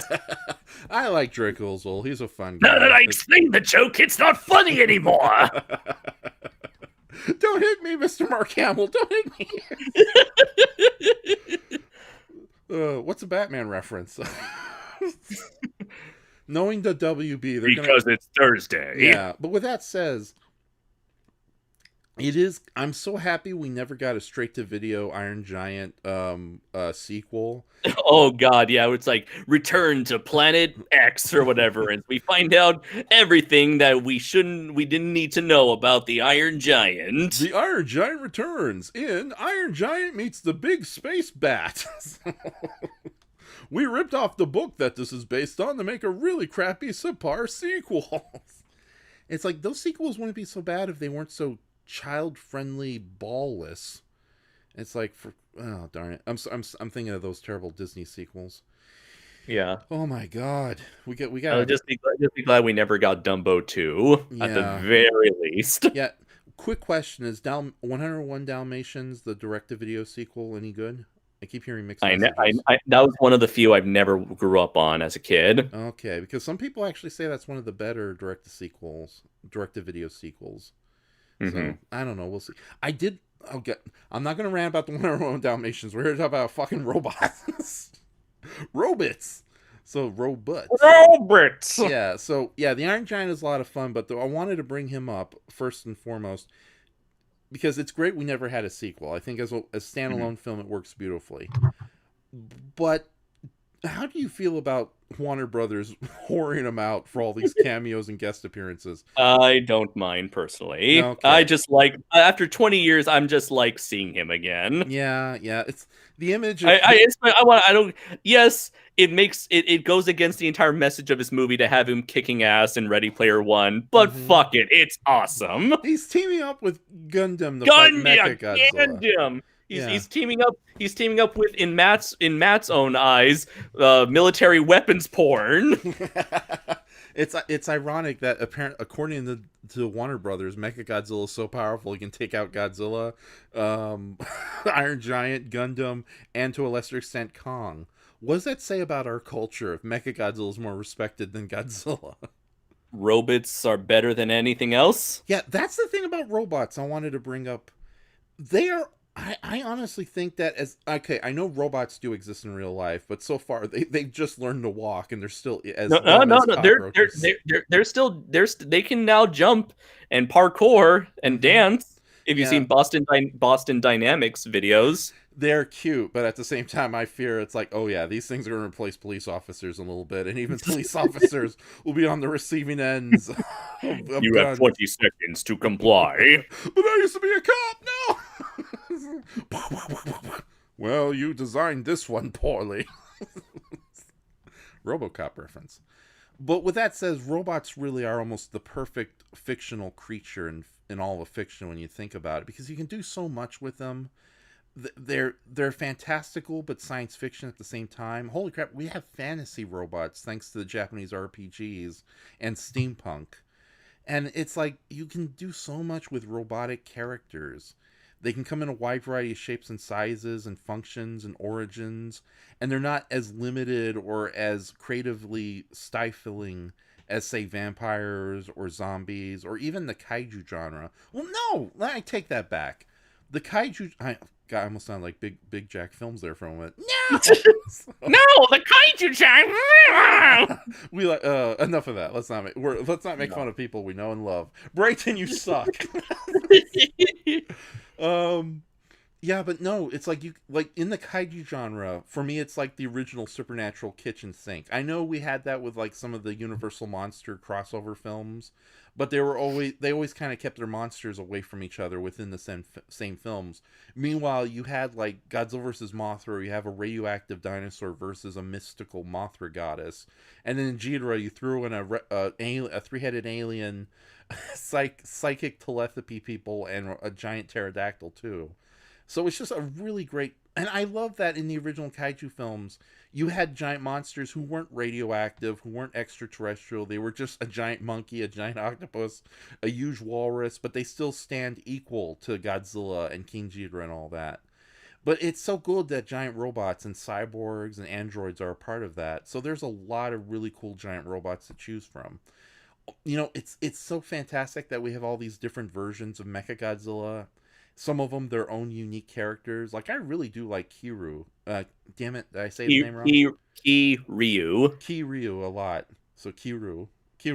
No, Kiryu. Kiryu. It's 3 syllables. Kiryu. Kiryu. Yes, Okay, it's the dub that fucked it up by saying Kiyu. They completely ignore the R. Okay, Kiryu. Yeah, no, I really like Kiryu a lot as a character because it's like he's heroic, but at the same time he's kind of a tragic ghost Godzilla type concept in cyborg form too. That's really cool.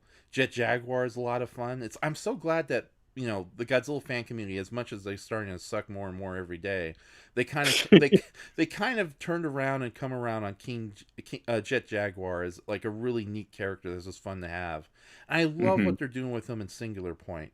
I love how he's like this scruffy little homemade robot from a small company who just gets stronger and better with every upgrade. And to see him come out of the warehouse with walking legs and like a blade you got sword. new legs. Yeah. Jaguar. And he married a Vietnamese woman. What was that about? And he's eating ice cream. Anyways. But no, that was so cool that he came out like more like I love it in the Godzilla franchise that we have all these different takes on the same monsters. So I don't mind it when they go a little outside the box with some of their redesigns. But at the same time, it's so cool to see like Jet Jaguar evolve into a modern day take on the traditional Jet Jaguar. And he's now a sentient robot too, so it's not just a guy piloting him.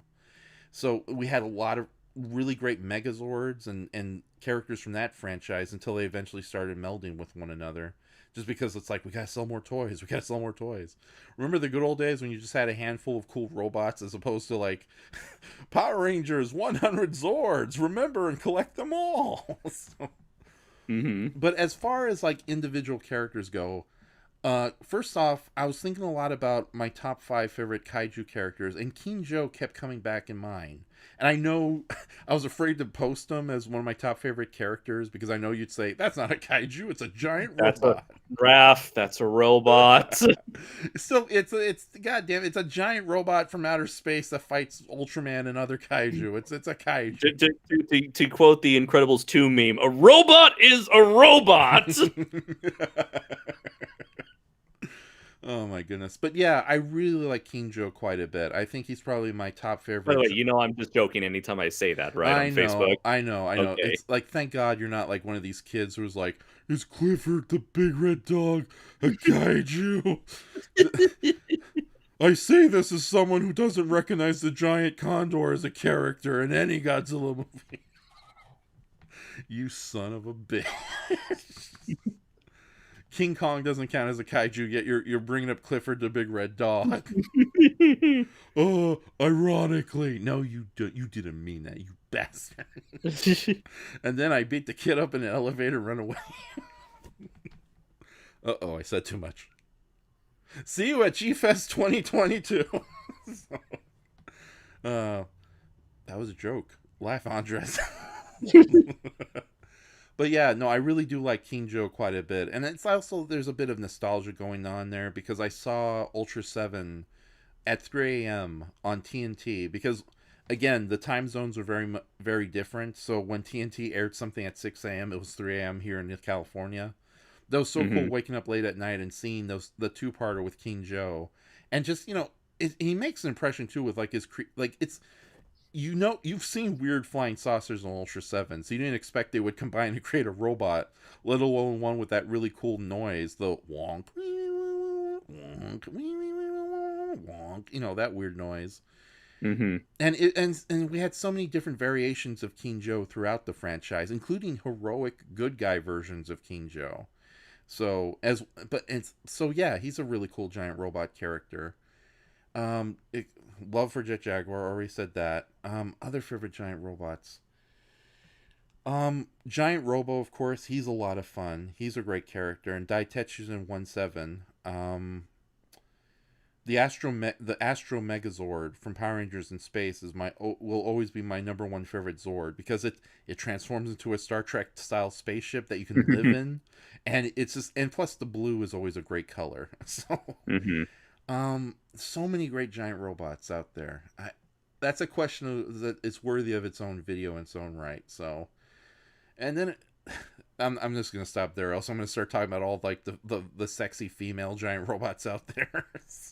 Like Queen Archerino woke something in me when I was a young teenager. Andres, that's your cue to go. No,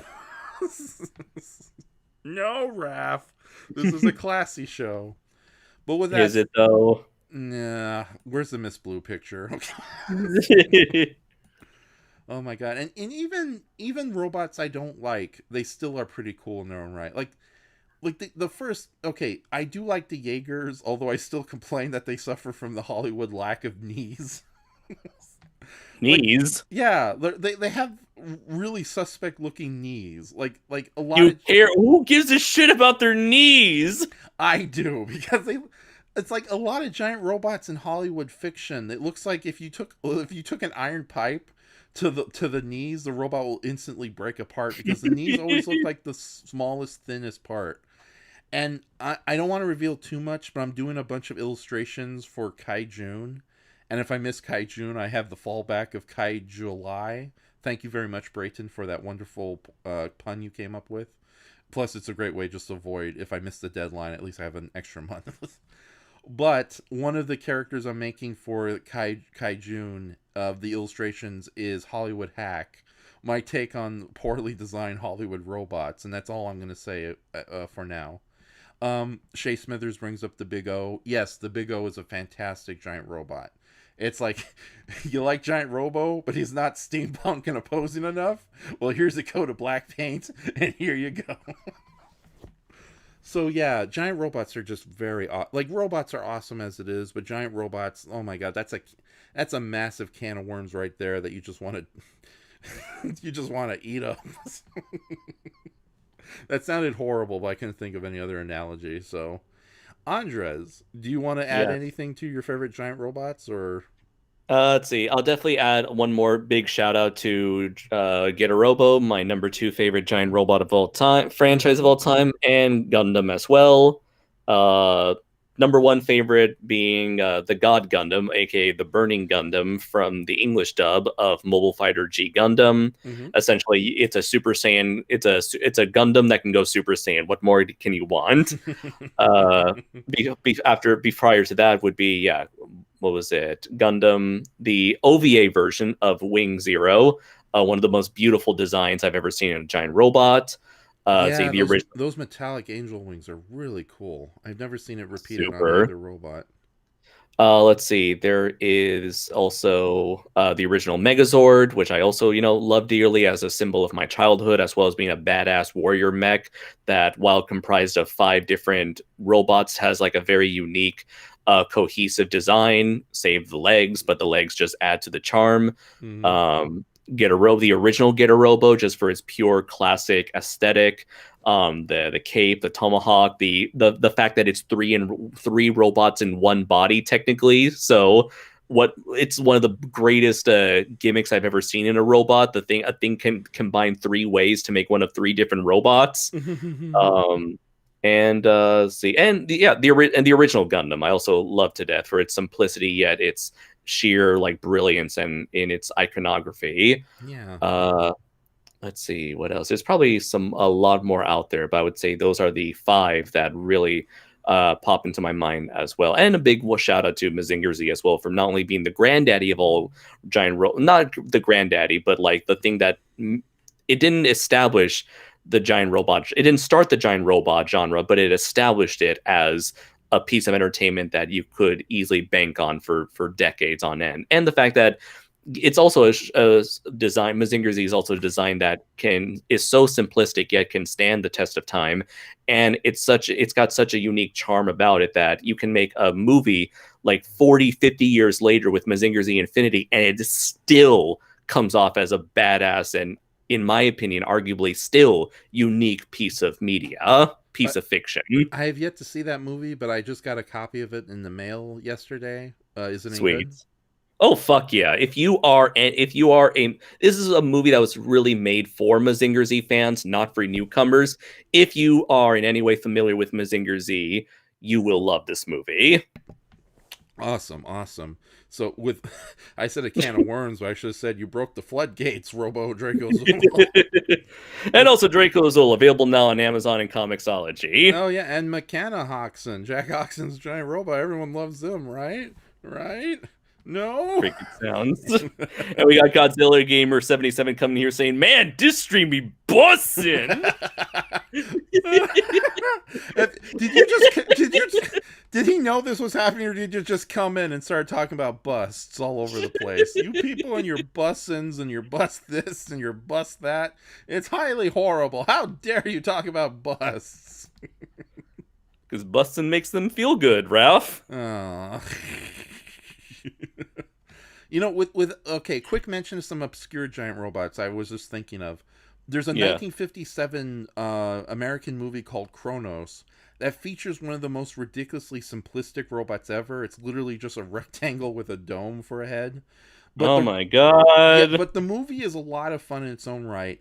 And the robot in question is one of the few American giant monsters, robot or otherwise, who is so overpowerful it could probably give Godzilla a good smack to the bottom with electricity from the gods.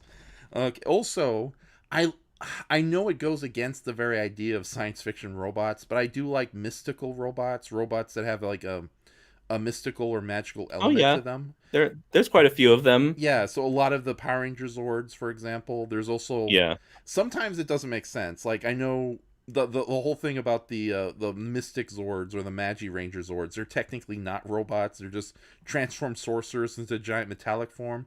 But it also kind of it's reminiscent of the legend of Talos himself, one of the oldest robots in fiction, since he was an artificial man of metal. So yeah, you can buy it in that regards. You can also mention Talos if you want from the Jason the Argonaut stories. While I think the original Go Line anime kind of dropped the ball in dealing with anything unique with its version of Ultron or Go Lion, I think the Netflix version really touched upon that, especially with the idea that the robot is sentient in its own right. So yeah, there's a lot of really cool mystical robots out there, and plus it's fun just to create your own giant robots too. So with that says though, Draco Zool, is he the only giant robot in that series, or is there going to be a bad guy giant robot showing up soon? Oh, you can be sure of that, my friend. Okay, because yeah, it's with that says though, do you I like a mix when a giant robot goes against a wide variety of different Wait. Oh, Raph can answer Laura's question big time. Okay, what's her question? Oh, why don't you see it for yourself? bustiest giant robot. Oh god. He knows. Oh, he knows. Laura, I'm trying to be a gentleman. I'm trying to. No, that came out wrong too, considering today's slang. Damn it! Everything is wrong and nothing's ever right. Everything you know is wrong. Oh my god. Well, damn it. When I was a teenager, I had a huge crush on Princess Archerina, but it's like, they designed her that way, so I couldn't be helped. She, of course, was Also, don't forget Godanner. I was about to mention Godanner, but yeah, like Super Sentai has a lot of like gorgeous robotic gynoid ladies, and a lot of them go giant size themselves. But they're tasteful and realistic compared to the horrors of Godanner. And I foolishly bought it was on sale, so I got it for less than $20. But I got the Blu-ray for Godanner through Sentai Films' recent flash sale. And I don't know, I may end up giving you my DVD set of Godanner. So yay. Yeah, but with that says, revisiting the series, like, it really is just there for fan service. I know it's directly inspired and kind of making a parody of like the old Super Robot shows of the 70s, like Mazinger Z and Getter Robo. But it really is just like a lot of fan service-y anime. It's just there to show off the goods and be done with it, so to speak. And like the monsters really don't matter. They take it's almost like reverse Garth Edwards. It's like, there's a really cool giant monster there, but look at this robot's booty. Also, Super Robot Wars happens to have two robots in particular that I can think of. One is Valcion, and the other is Angelg. Yeah, Angelg. This is a family show, so we will not be sharing pictures. It's Super Robot Wars. It's tasteful, I'd say. Okay. Andres, just look at the two links that I sent. The last two links that I sent you on StreamYard. Okay, here we go. Oh, okay, yeah, that is taste. It's still a giant android lady and like really cool battle. No, it's not an android lady. It's literally a giant human piloted robot that looks like a robot girl for reasons. Okay, well, technically it's an android. No, it's a non-sentient piloted mech with a human face, because fuck you, that's why. Yeah, but if it looks like an android is a robot made in the image of a living person to the point where you can mistake it for a living creature. This robot has hair and human skin. But it's not organic. Okay. Oh, darn it. Are you mistaking androids with cyborgs or techno-organic? I am assuming that cyborgs and androids are sentient. This thing is not sentient. Yeah, but in making, androids are purely mechanical life forms made to look like living life forms, and cyborgs are a mishmash of living and non-living inorganic parts. What I'm saying is this thing is 100% artificial, and it's just an empty shell for a human to pilot. So it's a piloted mech in an android sense. It's a piloted mech that looks like an android. Mike Nelson was a better host than Joel. Captain Kirk sucks, eh? So, okay, I'm looking at the second one. That's definitely a robot woman. So, yeah, these are way more tasteful. I'd share them, but I don't want to go through the OBS obstacle course again. So. Do you want me to? No. Okay. Laura says, everyone likes boobies. They're lying if they say otherwise. Damn it, she's found us out. to quote Breaking Bad, you found me, or you got me. Oh, no. We're a couple of boobs that fell into this booby trap. We're a couple of misfits. Why are we such nitwits? Oh. Why don't we fit in? Boo! Oh, thank God Brayton isn't here. Sorry, Andres. I mistake you for the tall white Canadian guy all the time. Thanks. Yeah, okay. I know I sound like a tall white Canadian man. Right. You too can sound as sexy as me. With the Perhaps if I use the horribly offensive German accent, then maybe I could be Mexican finally. Wunderbar. Wunderbar. Wunderbar. Laura, in response to you trying to explain to me what is or isn't an android. Well, actually, Damn Raph it! pushes her glasses back. I fell into another trap, a trap of being an asshole. Because a lot of nerds out there are just assholes, jerks, morons, bastards, jerks. Listen, Raph. Okay, these are people of the land. The folks of the common clay. You know, morons. I had to keep my laughter for that bit. So. But yeah, I'm sorry. I got nerd on you. I shouldn't have. There's a difference between cyborgs, androids, robots, and techno-organics, and the rarely sighted mechanoid. All of which I equally want to. Okay. We don't need to know that, Ralph. Damn it, why do they make so many attractive robots out there? And why will none of them ever love me back? Well, they can't. They're robots. They got better things to do. Like saving the world. Or destroying it. Yeah, thank goodness Astro Boy never had a love interest. Or did he? Oh, God. I don't know. Who knows? Maybe there was some obscure comic or anime out there that does it. All I know is he had a sister. Mm-hmm. Oh, wait. There was that horrible American show where he had... American movie where he had a platonic girlfriend. Human girl. You mean a platonic friend? Yeah, a platonic female friend. Yeah, but no, these robots are very tastefully designed. I was afraid it was going to be like, because Go Danner gets a little ridiculous with some of its robots, and the most ridiculous of all has to be the Roshan robot. I think it's called Vespia or something, but it's like, do you remember that horrible missile bra that Laura Petty and Tankor wore? Now imagine a giant robot based on that horrible costume decision, and you know what Vespia is, but. Yes. There's probably worse examples of like overly sexualized giant robots in fiction, but thankfully... have you seen Darling in the Franxx? Well, God, That's a whole can of worms right there. Yeah. The whole idea is what if we made our robots into marketable waifus? No! Wait a minute. Brilliant! Brilliant! Anyways, but yeah, and they wonder why the population, the Japanese population, is constantly decreasing. Why is that, Andres? Very complicated reasons. Okay, that will not be discussed on this stupid, fun, happy show. But hey, we did all 5 questions. Yay!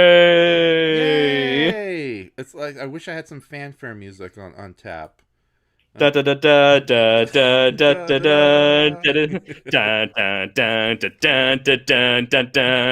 da da da. I'd love to play some Tiny Tim music right now, but we might get copyright. And now Laura's demanding that you show them Robos now. What Robos? You know them Robos. The Go Danner robots? Oh, I don't know. Whatever. No. Okay. Yeah, it's bad enough we have Miss Blue constantly making horrible cameos throughout the night. So it's like, who thought that was a good idea? That's a horrible idea to be showing off one of my unsuccessful, least loved original characters over and over again. So that's just dumb. Dumb, Raph. Oh, so there we go. Anyways. So how long have we been going? A long time. Yeah, a long time ago, and I was live streamed far away. So the Bad Batch showed up. Okay, hold on. I'll check the live streaming. We have been going for boop boop boop boop boop boop boop boop boop. Oh, I don't see it. That's weird. That is so. You're weird. You're weirder. So, nothing wrong with weird. Your face is weird. My face is actually quite handsome compared to other fat weirdos.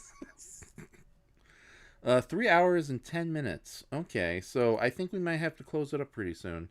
So how much time do you have before you have to head off to school? About an hour. Okay, an hour. Yeah, I'll give that an hour. An hour. Oh no, the Andres robot has broken. The Westworld technology has betrayed me. No, you keep interrupting me. Okay there.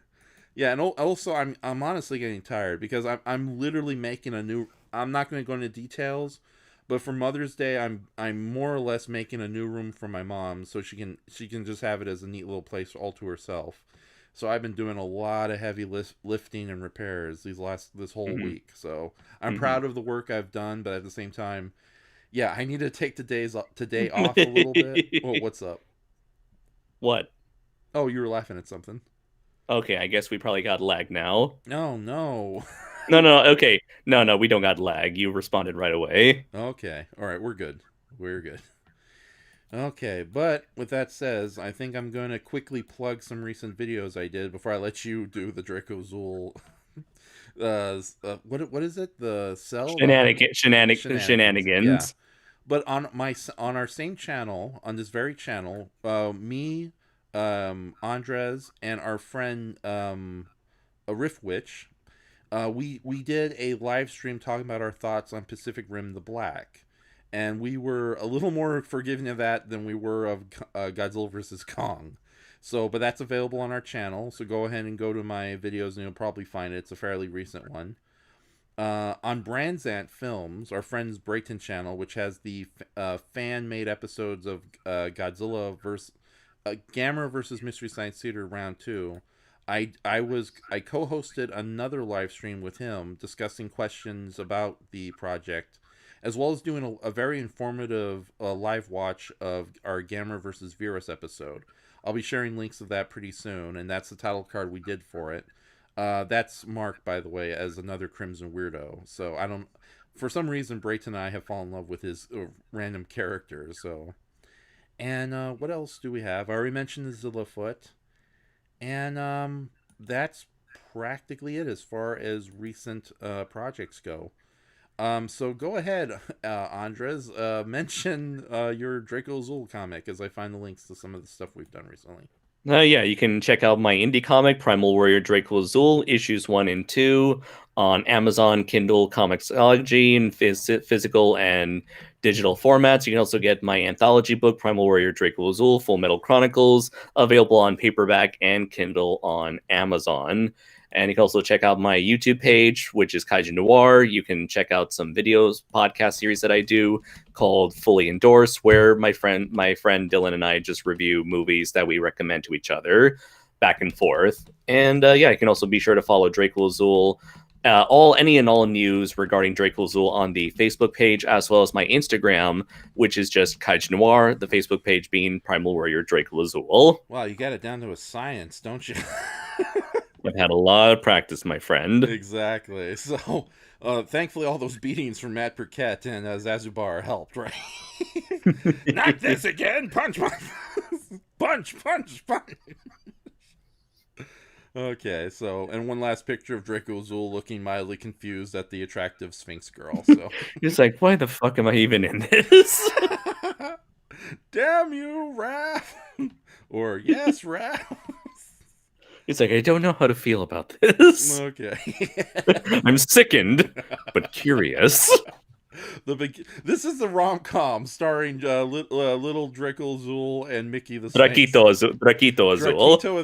Draquito Azul and Mickey the Sphinx. They will eventually fall in love and give rise to an army of hideous half robot, half Sphinx babies. Ooh wee. Yeah, that's my fan fiction. I'm sticking to it. So, all right. I shared the link to Brandzant Films. We did a couple of Mystery Science Theater fan films and other fun comedy commentaries. I definitely recommend it to anybody in the comments who have not seen them. They are definitely worth a look, and I'm very proud of the work we've all done on it. So, and plus, Andres, there's been a lot of great actors who've played Tom Servo, but you are definitely right up there with Kevin. In a world of many Tom Servo actors, this is one of them. Yeah. I don't mean to undersell you, but you're just one of many, sir. So, by the way, Yes. did you hear the Mystery Science Theater? They met their funding, and we're getting a full season of 13 episodes. Hooray! Yeah. Well, I don't know. They'll be free from Netflix's meddling, so it might actually be good, but we'll see what happens. So What? Jay Smithers says that rom-com comic of Drake Coolsville and Mickey be bussin'. Oh, darn it. Say that again. That rom-com comic of Drake Coolsville and Mickey be bussin'. We are horrible, horrible people. So, Speak for yourself, my friend. I'm not the one putting together dirty fan fiction out there. Oh my god! I'll save a surprise for later.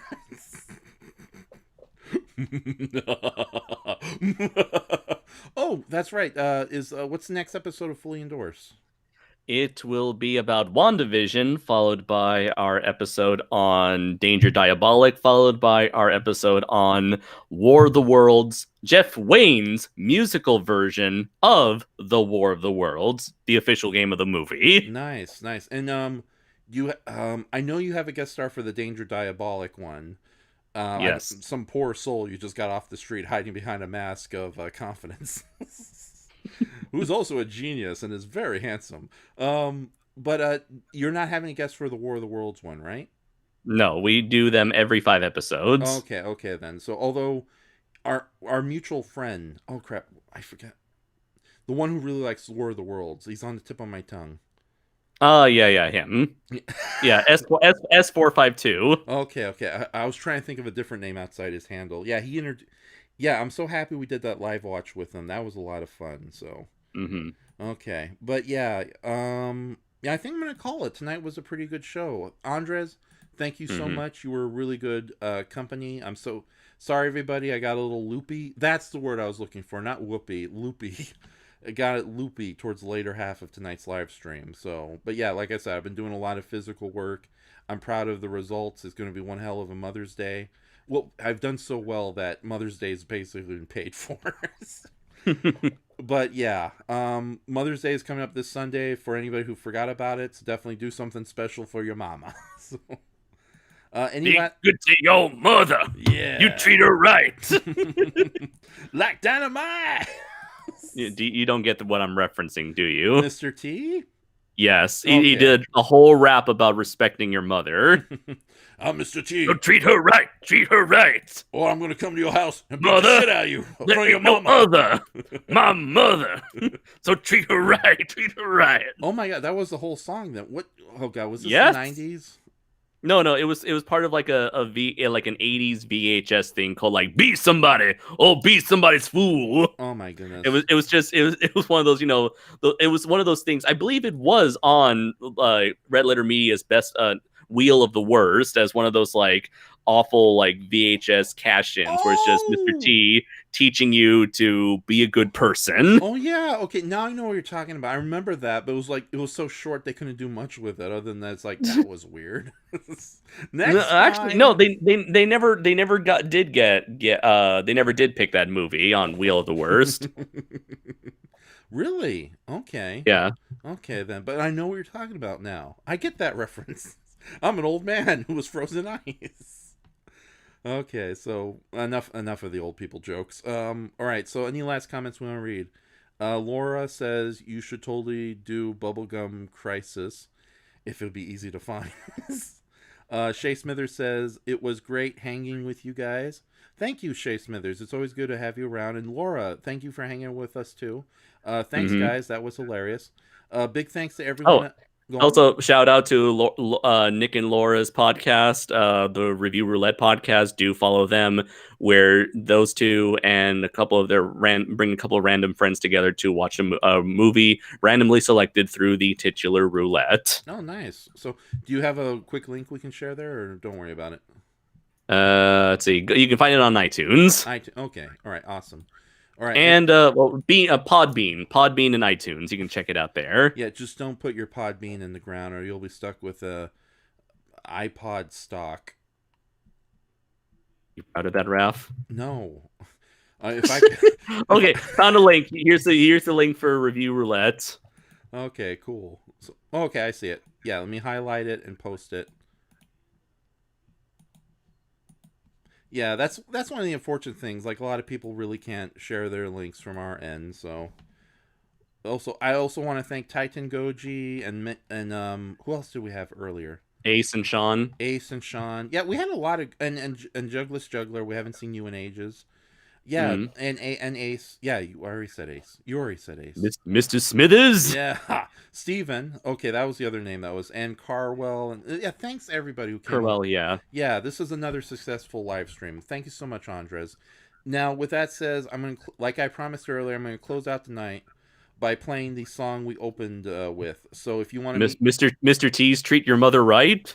if I had that available, I would, but I'll save that for Oh, next time. I got it.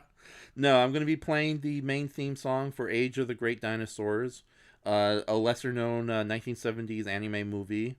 And this one is from our artist, Kazuo Otani, who made the song. It's a really cool instrumental piece. It's kind of rare. In fact, I got it off YouTube, but unfortunately it's been deleted, so this is practically the only version of it. I'll try to upload it on my end in a separate video. But we'll close out tonight with this song, so it's going to be about 4 minutes. So go and take that time to go rest, get something to drink or something. I'll talk to you after the fact, Andres. But as far as the audience goes, this has been Night Owling. Thank you very much for joining us, and I will see you later.